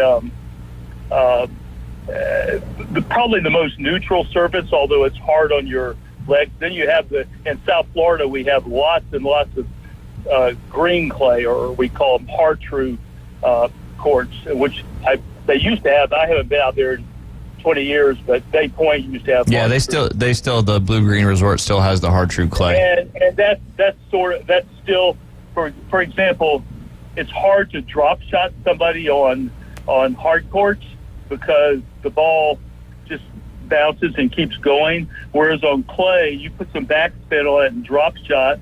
It takes a second or so, or a half a second, or on grass, to get running towards the ball. So drop shots are very effective both on any kind of clay and also on grass. And the ball actually skids on grass when you serve it. So if you serve it with some side spin, it will slide off the court and be very difficult to handle. The ball stays low, so you have to get down to the ball and learn to. Most people, these pros, they know what to do anyway. But you end up slicing the ball back. So you see people that play on grass a lot will develop, slice backhands and things like that. So, but the serve, there are players that play well on all, but even Sampras never won the French. It's just too slow for him. He had probably, in my opinion, the best serve, consistently. His second serve was better than most people's first serve. He could hit it with so much spin. Richard, I was going to ask you. Yeah, I was going to ask you a question real quick. So I'm a golfer. I'm not a tennis player by any means, but I know some golfers, they'll typically, before they hit a shot, they'll like maybe pull their left sleeve up, or there's that one little thing. What is it with the grunt with all these tennis players whenever they hit a shot? Is that That's the something? most Jay question I could imagine you asking. It's fantastic. It's a good question because I want to know the answer too. Yeah. My recollection, it goes back first. And it's probably 30 years ago. I'm not sure how long ago it was. Monica Seles was the one that just not only grunted, but she just expelled a huge amount of breath. And kids coming up through the ranks, playing junior tennis, which my kids all did, they end up copying the pros they see on TV. And the other explanation is that some pros teach that because it similar to what a karate person would do when they hit something. Ha, or whatever it is. Who was the one? I mean, back in the day, Laver and Rosewall and Tony Roche and all those guys. Who was the one that would go, he? Do you know that one? I'm not sure. I don't either, Richard, so you're good. That was Big Bird. And my kids played junior tennis in South Florida before they all went to college, and some of them actually played in college. But That's awesome. I haven't followed it like I used to.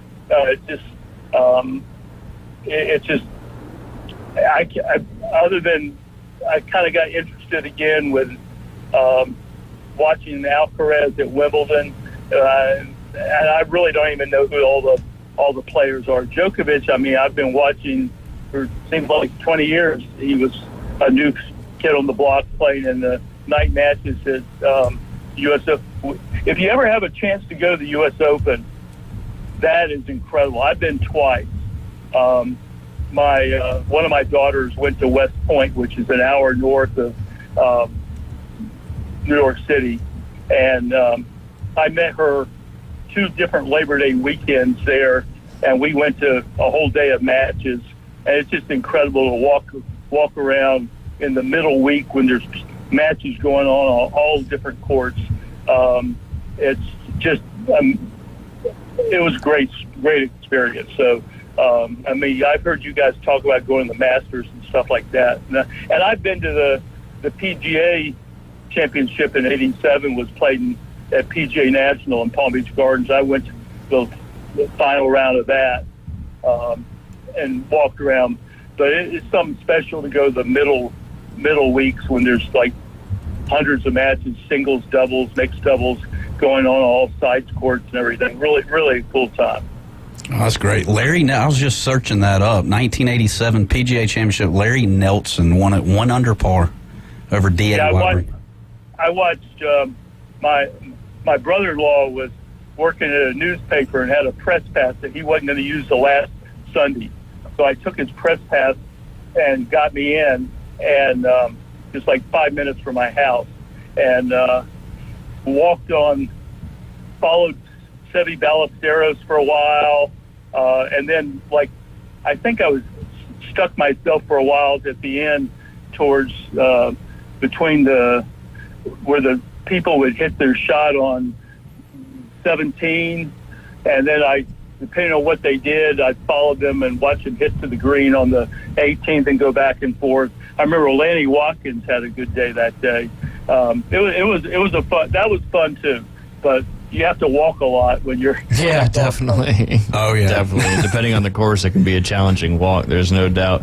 Hey, Richard, we definitely appreciate the phone call. Yeah. I mean, it's just like any sport. There's so much stuff that you don't really realize, how that ball's kicking up on the different surfaces, how it reduces speed off the serve, all that particular stuff. That's what makes the guys and gals on TV so much better than the rest of us. Thank you, Richard, very much. It's beyond that. I mean, I thought I was a good player, and I remember standing out receiving serves from one of the coaches of one of my daughters he was Sweden. He was like number 500 in the world.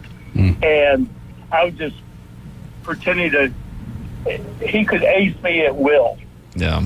And he actually, I think in practice matches had wins over like Patrick McEnroe and people like that. And he was 500 in the world. Wow. And you just don't understand how amazing these athletes are. Yeah, there's a big gap between the top level and then that next level. I mean, especially in those individual sports because it's just you. It's the same thing. One of the pros, I think his name, was it Bruce Fleischer? Yeah, he was like the third pro for the club I was at. I was just a tennis member, and I remember watching him hit. Oh my gosh! It's like anybody that's a pro at anything is just another level. Yeah, totally absolutely. And I played college tennis. It's not the same. It's not the same. Yeah. Awesome stuff, Richard. We appreciate, one, you listening, and two, giving us a call. And, U.S. Open semifinal matches are going to be tomorrow on the men's side, and then the final will be on Sunday. Richard, thank you again very much for the phone call. Thanks, Richard. And just a little PSA as well. If you are having trouble with your ESPN Plus app, login, etc., we are not support for that. We are ESPN Northwest Florida. We might be able to give you some phone numbers and stuff like that. Yeah, we're not going to be able to fix it ourselves or anything, but we'll shoot you in the right direction. I like it, though. Somebody trying to find answers. Yes. ESPN. It's all the same thing, right? But we are ESPN. We're not tech support, Ryan? You're not tech support. That's for darn sure. But anyway, you're listening to Inside Drive. When we get back, Jay, we're going to have some fun, and we're going to each pick who we think is going to win each division in the NFL, who's going to have the wild card spots, who will win the NFC and the AFC championship, and then the Super Bowl. Because it's week 1. First game tonight. Who is it again? KC and Detroit. KC and the Sunshine Band. KC and Jared Goff going at it tonight on Thursday Night Football. You're listening to the Inside Drive. We'll be right back.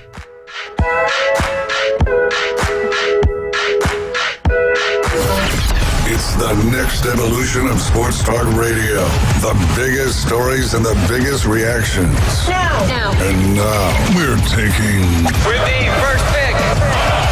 This is the last ball you got to bet. The Inside Drive. From college to the pros. Interviews with the newsmakers, sports betting, your phone calls, and more. And now, the Inside Drive with Ryan Mulvey. Broadcasting from the Bill Kramer Chevrolet Buick GMC and Kramer Marine Outdoor Studios on ESPN Northwest Florida.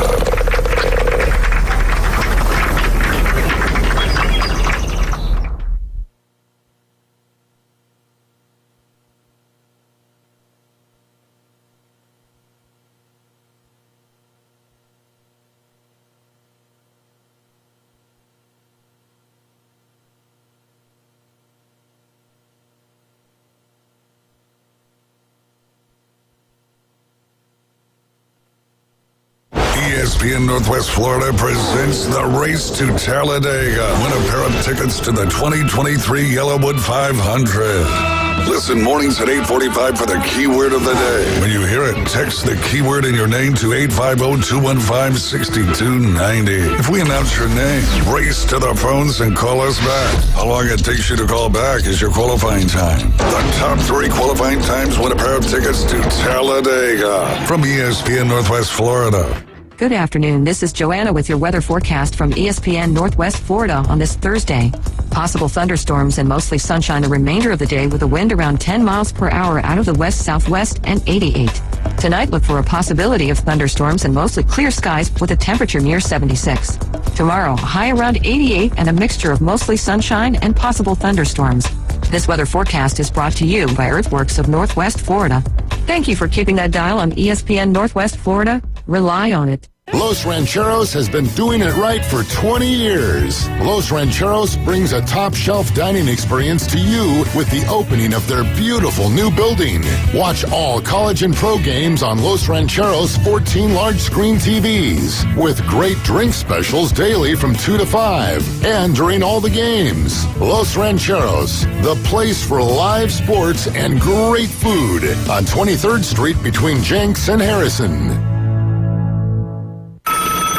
Bay Breeze Bait and Tackle, this is Tim.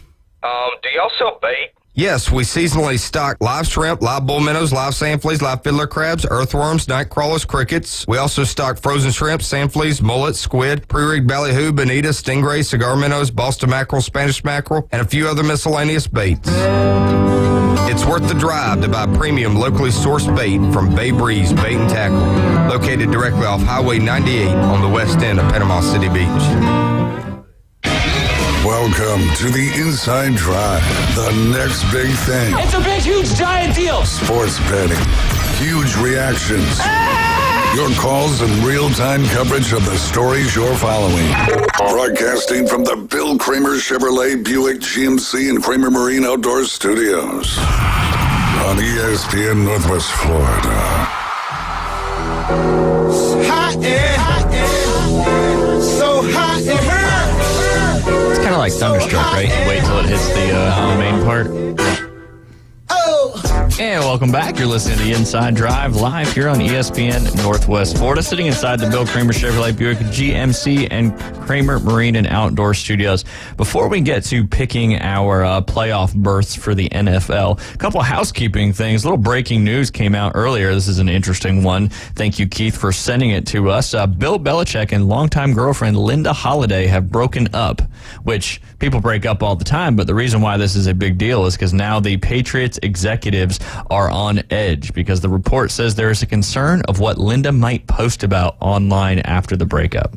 Oh. What do you think? Oh, I'm intrigued. With the Patriots, I mean, all the crazy things that have happened with them over the years. Bill Belichick's always been very, very tight to the vest when it comes to releasing information and answering questions in press conferences. So years ago, what was that whole scandal? Was it the deflated football? Which one? Oh. There was Spygate. There was Deflategate. Oh. I don't know if there was another one or not. There might have been something gate.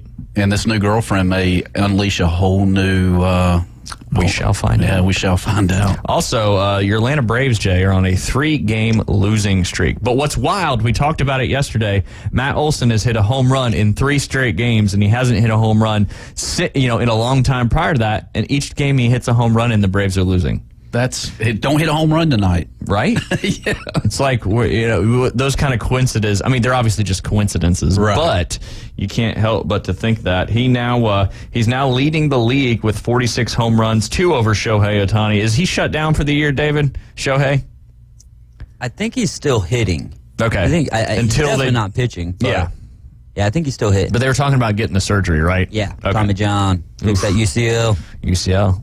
They can't just do the brace like Brock. Pitching is a little bit different than throwing a football. Yeah, that's true. For sure. But yeah, they hit 2 home runs last night, though, so they are still trending in the right direction to break that single-season home run record. And now Matt Olson just needs 5 more home runs to break not Dale Murphy. Andrew Jones. Why do I always want to say Dale Murphy? Yeah, he's a big piece of Braves history. I think because you love Dale Murphy so much. Yeah. I mean, I'll go back to history, and I go back in histories, but but back in the late '80s, early '90s, when you got to the number 6, and David, help me out here, when you got to Lemke, Belliard, all those guys in the bottom half of the order, those guys had 0 home runs all year long. Lemke may have had a few. Belliard had 1. He was our shortstop. Yeah. I mean, now all of a sudden you got pitchers hitting home runs. You got DH. You got I mean, you love pitcher hitting home runs. A pitcher. Yeah. No S. Yeah. So to talk about the Braves potentially having this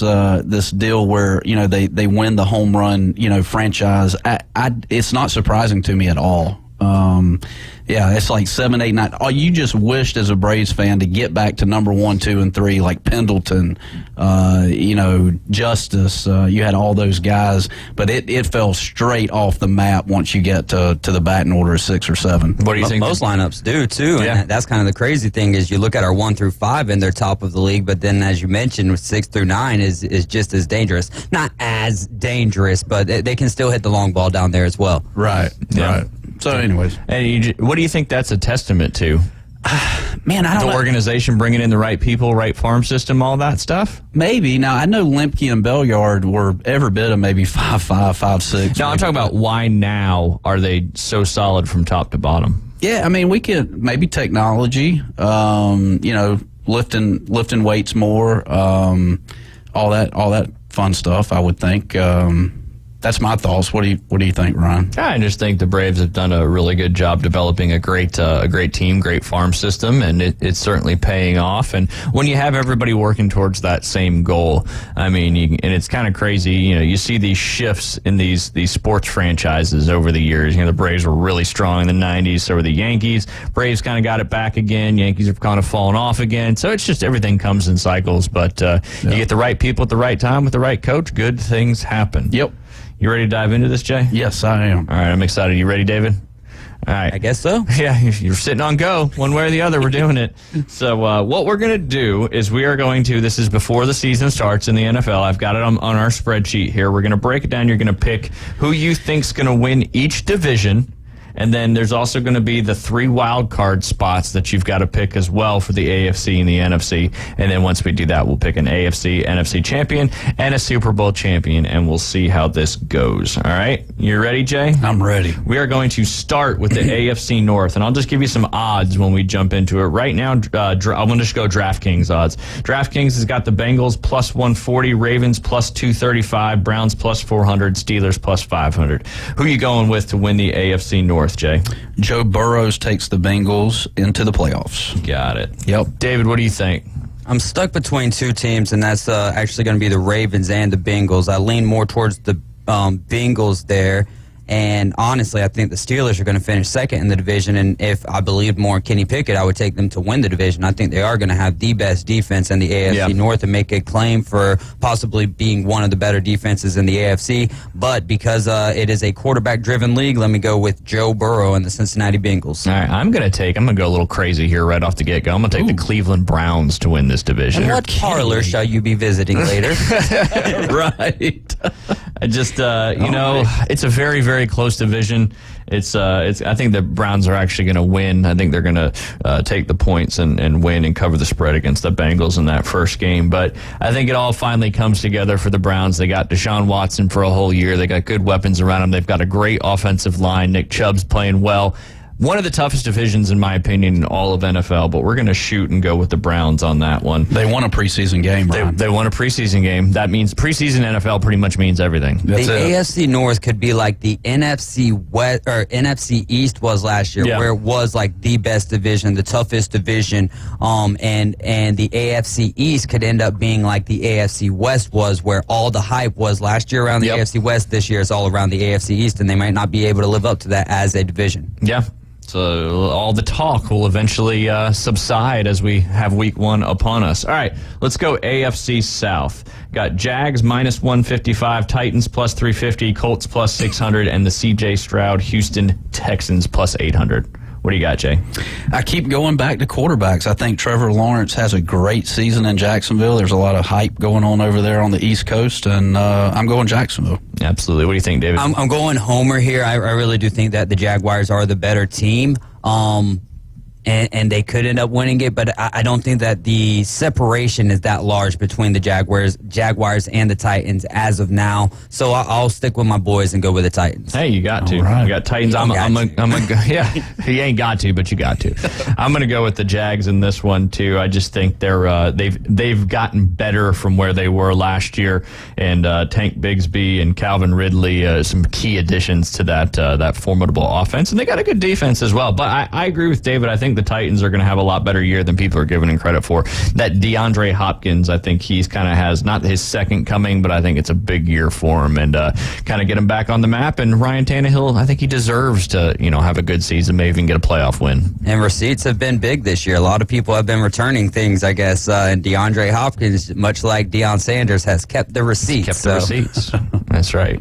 Man, I could go on a rant about people and receipts in businesses and disputing stuff on their credit cards. We'll make better receipts then, so that we can see the ink on them for long. That's true. That's true. No, I won't go on a Bay Point Golf Club business rant with people who don't do what's right. But anyway, we're going to jump over to the AFC East. Let me give you the breakdown on that one. You got the Bills plus 120, the Jets plus 270, Dolphins plus 300, and the Patriots at plus 800. To be honest, I'm a little surprised that not surprised, but the Bills being a favorite in this one. I think the Jets being plus 270 is, what have they proven yet? Yeah. What do you got, Jay? Kick us off. I like the relationship that Allen's building with Diggs. I've got them in my fantasy as a duo. I think stack? Yeah, I got a stack. Is that you're so good? Is that it? Is that what's called? Something like that.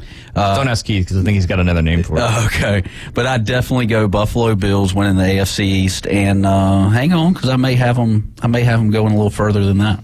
Well, you are a Bills fan now. When you divorced the Dolphins, when you divorced the Falcons, you did say you were a Bills fan. I did, but I did pick the Falcons beating the Panthers in Week 1. So, there you go. Yeah. Don't give out too many of your picks now live on the air. Okay, I got you. I'm going to ride with the Dolphins here, actually. If Tua stays healthy, I think that they're going to be the best team out there. The Bills continuously show that they are a very good ball team that just doesn't live up completely to the expectations. I think that the Jets could be the best team in the AFC East. What have we said about it? AG brought it up yesterday. What was the conversation surrounding the Jets last year? Man, if they just had a quarterback. Well, now they've got a really good quarterback over there in Aaron Rodgers, and if he's a shell of himself of what he was even last year, the Jets are going to be in prime position to win the East. But I'm going to go with the Dolphins. I think that they've got something special over there, and maybe the Taekwondo or the Judo helped Tua with his prone to concussions. Yeah. Jay, maybe you need some of that action. You think so? Yeah, a little jiu-jitsu. Make you good to go. Yeah. I'm going to have to agree with David on this one. I think Tua stays healthy all year, and I think the Dolphins, with a healthy Tua Tagovailoa and the weapons they have, Mostert, Hill, Waddle, all these guys, they're just a great offense. Defense gotten a little bit better in the offseason, so I agree with you. And I don't understand the Jets. I mean, the Jets, a lot of hype, got great weapons, Breece Hall, Aaron Rodgers, Garrett Wilson, all those guys. A couple guys came over from the Packers. However, the big question mark for me with the Jets is their offensive line. If Aaron Rodgers starts getting sacked a couple times in some of these early on games, you know how quickly he turns on people and all that kind of stuff. So all this hype, and he's Mr. New York City now, he's going to the games, he's living that life. But when it comes to actually playing on the field, is that offensive line going to be able to protect him so he can make the throws he needs to go? So I got Dolphins in that one. All right, jumping over to another top-heavy division, you got the AFC West. Chiefs minus 165, Chargers plus 290, Broncos 600, and the Raiders an extreme long shot at plus 1,600 to win that division. Jay, we'll start with you. Man, I did not know it was 1,600 for the Raiders. Don't let that influence your decision, man. Just you do you. Okay. You're a man of the people. I mean, you're looking at Garoppolo. You're looking Jimmy at G, baby. Devontae Adams, Max Crosby, Daniel Carlson, best kicker in the league. And this, Las Vegas. Named all their players. Other than that, they got nobody. But they play in Las Vegas. Who doesn't love a good time in Vegas? And that's where they got Janoris Robinson on the practice squad. So there's that. There you go.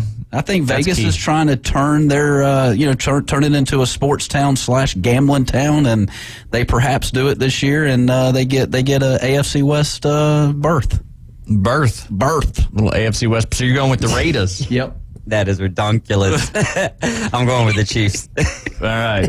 There's not much to say, right? Until they don't win, you got to keep going with them, though. But not so fast, Jay Bird. I think it's the Chargers' year. I think Mike Williams. Is it Mike Williams? Yeah, Mike Williams and Keenan Allen. They stay healthy. Quentin Johnson's a great addition to that offense. Justin Herbert, one of the best passers in the league. I think the Chargers and Miss T. I'm just trying to keep our lead chef out there at Bay Point happy. But I'm going to take the Chargers on this one.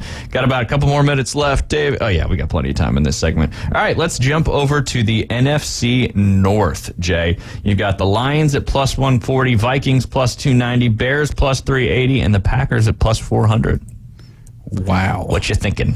Man. NFC North. Another one of those super close divisions. I mean, and what if Jordan Love's halfway decent? Everybody's sleeping on the Packers. This could be the year. This Bears-Packers tradition has kind of dwindled in years past. I think this is a year that the Bears and Packers battle it out, and I'm going to take the Green Bay Packers winning NFC North. Nice. Yep. Hey, without risk. You were putting bets on these and they hit you. Yeah, you'd be making some serious money. Right. Unless it was just $1. Everything's $1. Not anymore. Not anymore. That's true. God, what a bummer. Five Below and all that kind of stuff. Now, Five Below is still kicking, I'm pretty sure. What does that mean? Does that mean everything's $5 and below? You're welcome, Five Below. I thought it was Five Below sea level there. Might be a little wet there. Yeah. So who do you got again? You've got the Packers? Yeah, he's going with the Packers. I like it. The Packers. I love the question mark on the end of that. Like, are you sure? We're confirming this. Hey, without taking great risks, there's no great reward. There you go. That is for sure. All right, David, give us some logic. Risk in this, though. We're just free picking. Yeah, that's true. Well, there is risk at the end of the season. We'll revisit this. That's true. Yeah. With this division, I think that the Packers definitely have a realistic shot. I think everybody in the division's got a realistic shot. I'm not going to say that the Bears do. I think fantasy-wise, the Bears, DJ Moore and Justin Fields can have you in prime-time position. They got some good running backs over there. But it's still the Bears.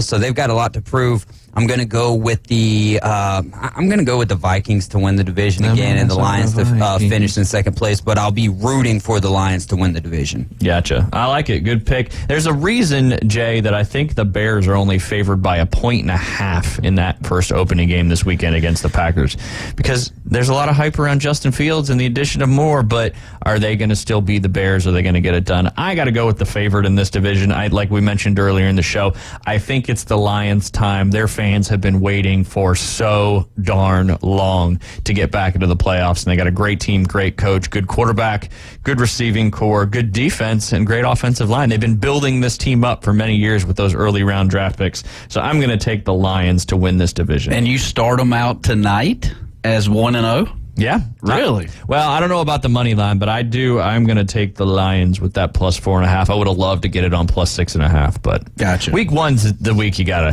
throw some gambles out there. Yeah. All right, maybe have time. One more division, and then we'll jump into those last two. All right, your former division, Jay, the NFC South there. Ooh. Let me look at the odds. This is for a tough one. You got the Saints plus 105, Falcons plus 200, Panthers 500, Bucks plus 1,000. Don't pick the Bucks. I'm just going to tell you that right now. Well, yeah, I just can't. I mean, there's no way. What a tough one. Big game baker. Yeah. I mean, what do I do? You pick one of them. Yeah, that's true. That's what we're doing. This is 25% chance. This exercise. Well, you know what? I'm going out. Carolina went 0-3 in preseason. Hey, they flip it around. They win the NFC South. I like how you got their preseason records on the handy. Yeah. For real. And if they go undefeated in preseason, it's almost like a lock that they're not going to do good. Yeah. I'm going to say that it's the Saints, and I think. Did you have the odds in order of Saints, Falcons, Panthers, Bucks? Yeah, Saints plus 105, Falcons plus 200. I think it rolls out in that exact that order. All right. Chronologically. So you've got I hate these mouse pads when your finger actually, that's why I use this guy, actually hits them. All right, so you've got the Saints, you and Travis, the Saints there. I'm going to take Jay's former team, the Atlanta Falcons, and there I'm going to give my parlay of the weekend here when we get back from the next segment, and I have them starting the season off well, covering that spread against the Panthers. But I'm going to take the Falcons in this one, and they got good weapons. I think Desmond Ridder does enough to see if they can win that division. But I'm going to go with the Falcons in that one. And we're going to take a quick break. When we get back, we'll do the NFC East and NFC West and then move throughout the playoffs. You're listening to the Inside Drive live here on ESPN Northwest Florida.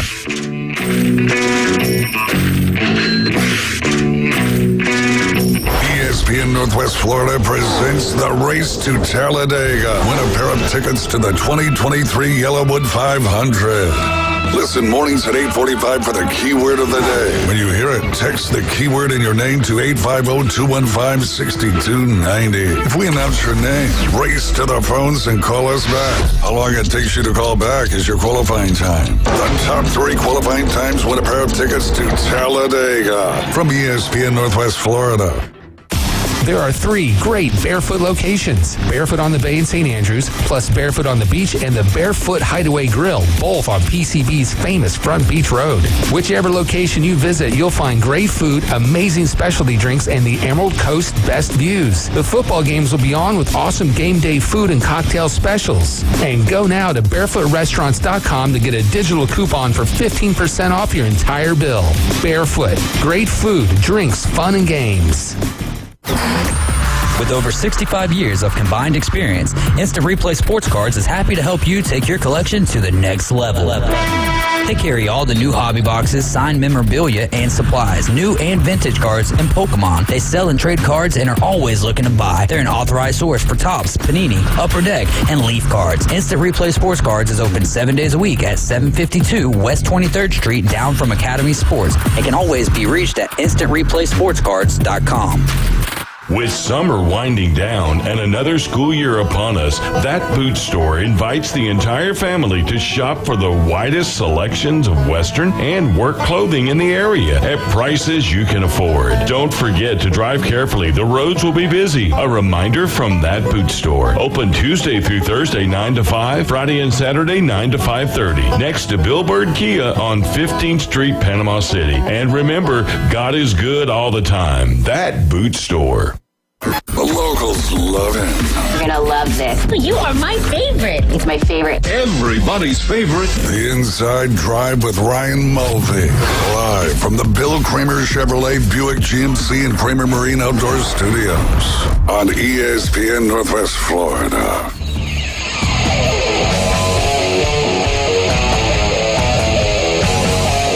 Welcome back to the Inside Drive, live here on ESPN Northwest Florida. We're going to keep riding on this crazy train of Jay's picks for the NFL playoffs and all that good stuff. So with our short last segment, we're going to jump right back into it.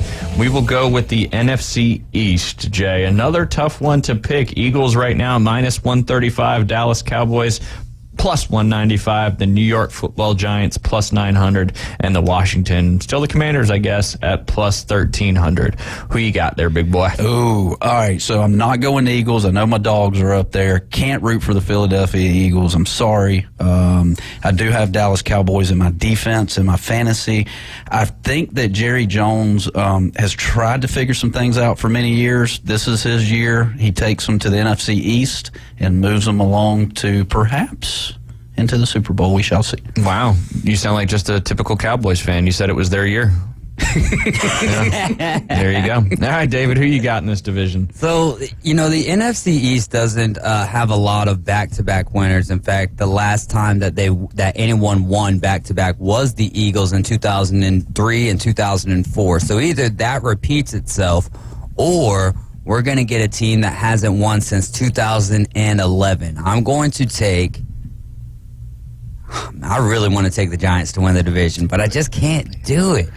Why not? All right, I'll do it. I'll roll with the Giants, but it's not a very strong take at all. I think it's going to be the Eagles. I'll root for the Giants, and I'll say it's the Giants for the sake of the Inside Drive. There you go. All right. I can't pick the Eagles. I can't pick the Cowboys. I mean, this is for fun. We're going to review it at the end of the season. I was planning on taking the G-Men because I got a futures on the G-Men to win that division. I think they're being overlooked. They've added some good people. Saquon's back, Darren Waller, but a lot of people forget about the Giants receiving core too. Darius Slayton. They added Jalen Hyatt, who's a speedster on the outside. Daniel Jones can run. I think it's going to be, like David said, they're the last back-to-back winner, I think, was in the early 2000s with the Philadelphia Eagles. So I am also going to take the G-Men in this one. That brings us to our final division, Jay. That is the NFC West. Anxious to get your thoughts on this one.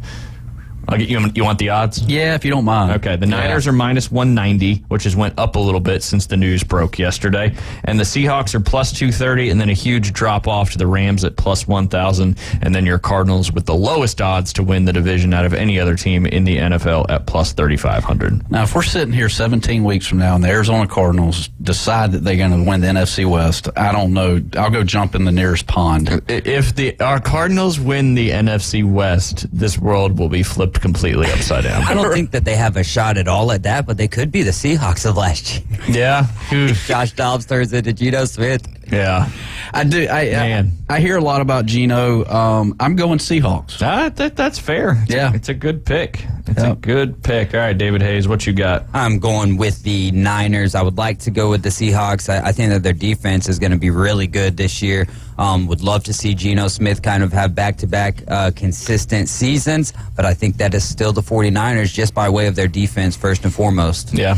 Yeah, I'm obviously, you already know who I'm picking in this one. No. And, Brock Purdy's healthy. He's got the offensive weapons around him. Kyle Shanahan's had a whole offseason to prepare. McCaffrey's been there for the entire offseason. They signed Nick Bosa yesterday, some key additions on defense. Their secondary has got considerably better from last season, which was arguably their weakest point on defense with the addition of defensive coordinator Steve Wilkes. So I'm going to go with the Niners, but I will say I think the Seahawks and the Niners split their two divisional round games. I think the Seahawks win one and the Niners win one. But I'm still taking the Niners to win that division. All right, Jay, we got 3 wild card spots in each division.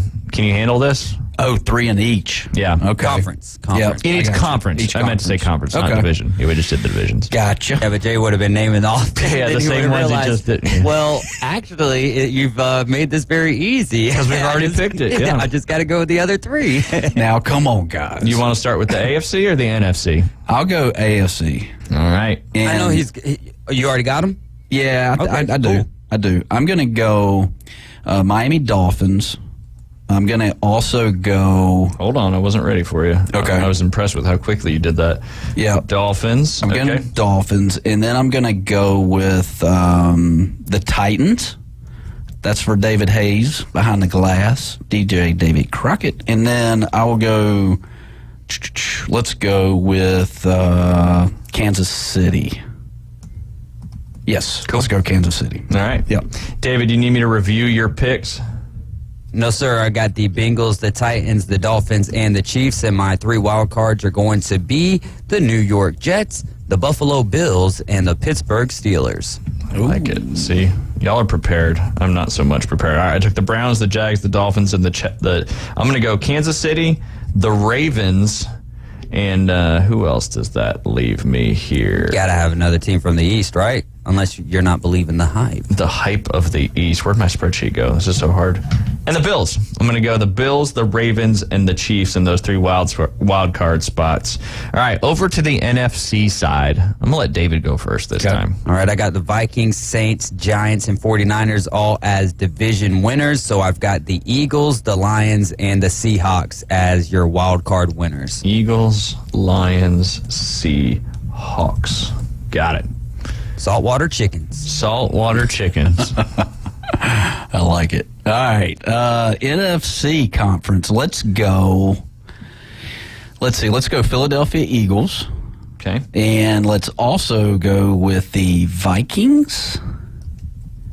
Okay. And my third and final pick will be your San Francisco. I was about to say, if you don't even have them as a wild card. Yeah. Jeez. Right.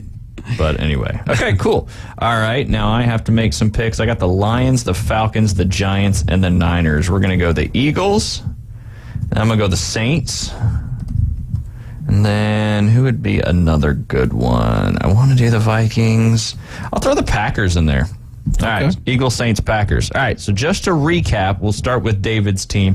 NFC North, Bengals. NFC South, Titans. NFC East, Dolphins. NFC West, the Kansas City Chiefs. AFC. Sorry. That's why he paid. See, you could have corrected me, but you didn't. Oh, sorry. It's okay. That's why David's back there. Yeah. He's always listening. He's like the government. He's always listening. Please don't compare me to that, dude. Sorry, that was rude. Just the listening part. Come on. What a bully Ryan is today. I know. I'm sorry. Had a long night. Yeah. Been a little aggressive. Yeah. I know. Long night. I'm normally in bed by 9 o'clock. Oh, okay. And last night we had the Beach House sales development party on the beach. It was pretty cool. Bonfire. Yeah. There's kids everywhere running around having fun. Just one big happy family. It was That's a good great, time. man. But stayed up past my bedtime and maybe had 1 or 2. What's bedtime? Like 9:30? I just said I go to bed at 9 o'clock. Oh, okay. What do you? No, I go into bed at 9 o'clock. 8:59, 9:01. Yeah, if there's football on, whole different story. Okay. Like tonight, 9 o'clock, ain't gonna sniff nothing. Right. But anyway, all right. And then David on the NFC side has got the Vikings North, Saints South, Giants East, Niners West, Jay Bird AFC North, Bengals, Jags in the South, Bills in the East, Raiders in the West, Packers in the NFC North, Panthers in the NFC South, Cowboys in the NFC East, and the Seahawks rounding out that NFC West. And then I have the Browns in the North AFC, Jags in the South AFC, Dolphins in the East, and Chargers in the West. NFC North, Lions, South, Falcons, East, Giants, West, Niners. All right, on those 3 wildcard picks, AFC, David's got the Jets, the Bills, and the Steelers. NFC side, he's got the Eagles, the Lions, and the Seahawks. And then Jay, AFC, you've got the Dolphins, the Titans, and the Chiefs. NFC, you've got the Eagles, Vikings, and the Niners. I've got Kansas City, Baltimore, and Buffalo on the AFC side. On the NFC side, I got the Eagles, the Saints, and the Packers. All right, that brings me to this question, Jay. Who is going to win the AFC Championship? AFC Championship. Oh my goodness. I'm gonna go with my Buffalo Bills. There you go. Yep. Duh, Bills. They finally get the coveted AFC Championship win and move on to the Super Bowl. Yes, sir. There you go. David, who you got? AFC champs. I'm like over here doing the whole like seeding out and everything. So you're like, where are the matchups going? Exactly. Yeah. So let's see here. I would have the Chiefs, Cincinnati, Buffalo, and the Jets all moving on to the divisional round. I would have the 49ers, the Lions, the Eagles, and by way of the number 1 seed, the Vikings all moving to the divisional round. In the NFC, I'm gonna say Philly, San Francisco again. Okay. for the NFC Championship, and then I'll go Chiefs, Bengals. No, Chiefs, Jets. Chiefs, Jets for the AFC Championship, and it's going to be Chiefs 49ers. So very another Super Bowl that we've seen in the not. You've already skipped ahead past all this stuff. Oh, sorry. No, you're good. you're good. Jay, okay. So you picked the Bills to win the AFC Championship. Who are they going to beat in the AFC Championship? The AFC Championship. Let's go with the Jaguars. The Jaguars. Yeah. All right. I like it. Yeah, this is all right. I like how David, you added that. I like how you have the two teams in the championship. I was just originally saying the winner, but no, that's better. All right, let's. I'm gonna let you guys do the NFC while I'm typing all this stuff in. Who you said you had the San Fran and the Eagles, same as last year. All right, so boring. I really hope I'm wrong, Mr. Creativity over there. But I mean, that's likely what. I mean, it could very well happen again. All right, who do you got in the NFC Championship? Jay. Wow, let's go. Man, this is going to be an all-American battle. 49ers, Cowboys. Ooh. Nothing would make me happier to play the Cowboys in the NFC Championship. Man, that would make me and Jay happier than the Cowboys beating the Niners. Yeah, that'd make a lot of people happy. I did see I've got a bottle of confiscated Kentucky Owl bourbon in my office that I won off of Sean Carruth from 2 seasons ago when the Niners beat the Cowboys 23-17 in I think that was the divisional round at that time. All right, so I was putting mine in there. Sorry, who'd you say? I got 49ers, Cowboys, Niners, yeah. And you're taking the. Hold on, we don't have to do that yet. Okay. Even though we've already got David's there. All right, I'm going to go AFC. I'm going to go Ravens, Chiefs, and I'm going to take the Ravens winning that one and going back to the Super Bowl. They hadn't been there in quite some time. And then, of course, I've got to move my Niners on, but I'm going to have them playing who are they going to play? Let's see. I got to take somebody I picked, right, to win the division. That's kind of how this whole thing works. Yep. I'm going to have them playing I don't want to. Okay, I won't. I'm going to say the Giants, not the Eagles, which is most likely what's going to happen. Okay. All right. Who you got? David, I know you got the Chiefs and the Niners moving on. Yeah. Who do you got winning the Super Bowl? Man. Don't say it. Well, I know you want to. It's the right decision. I know, but I'll say, I really don't even believe in anything that I'm saying right now. You know what I mean? I'm just looking at papers like, okay, it could be. So since I'm not believing, let's take a journey and take the 49ers here. Since I'm not believing, says David. All right, you got the Bills winning the AFC Championship. Who do you got winning that Cowboys-Niners game? Unfortunately, I got the Cowboys, Ryan. My apologies. This could be one of the most far-fetched things I've ever seen. Yeah. You having the Cowboys going to the Super Bowl this year. Trey Lance is the quarterback in the Super Bowl because Dak gets hurt. Hey. Okay, so you got the Bills and the Cowboys in the Super Bowl. Remnants of your early days when you were a youngster. There in the early 90s when they played, 4 consecutive Super Bowls? That the Bills did not win? Yes, yeah. But the Cowboys, I think, played the Bills 3 times and won those. Yeah, right. So who do you got? We're circling back around, and the Bills actually come out on top. The Bills get the Super dub Bowl champions. finally. So Tyler Bass is going to be the hero, the kicker for the Bills. Yes. Not Tyler Bass. Tyler Bass, like the fishy. Oh, okay. You had one of those talking fish on the wall, didn't you? Oh, yeah. My grandfather Billy did. Bass. There you go. I got the Niners, Giants in the NFC Championship. I mean, I'm predictable as all get up. I got the Niners winning that one, and then I got the Niners getting revenge from the Harbaugh Super Bowl many years ago, where I still remember that muffed kick that just kind of killed our momentum. I got the Niners beating the Ravens in that. We'll say this is officially no cap. No cap. I never wear a cap. No, you don't. So I'm never lying. You have pretty hair. I do have pretty hair. I appreciate that. I was about to go on a tangent, but we got to end this show. We appreciate you tuning in. We talked about all sorts of sports today, but enjoyed that. Is that Chiefs-Lions game going to be on the air tonight? 6:30 coverage start. There you go. If you're driving around, you want to listen to what's going on, tune into 104.3 ESPN in Panama City, 101.9 in Port St. Joe. You can check us out on Facebook, YouTube, and Twitch, but you can listen live on that app. You just got to download it in the Google Play or Apple Store.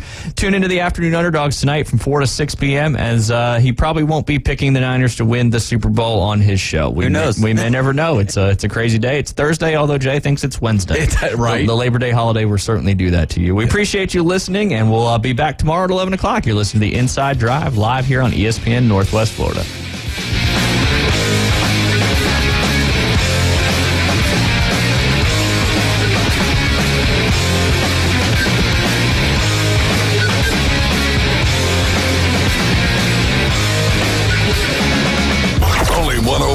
ESPN Northwest Florida could bring sports fans like you an app this powerful. The sports content you crave is always on. Live stream us everywhere you go. Now with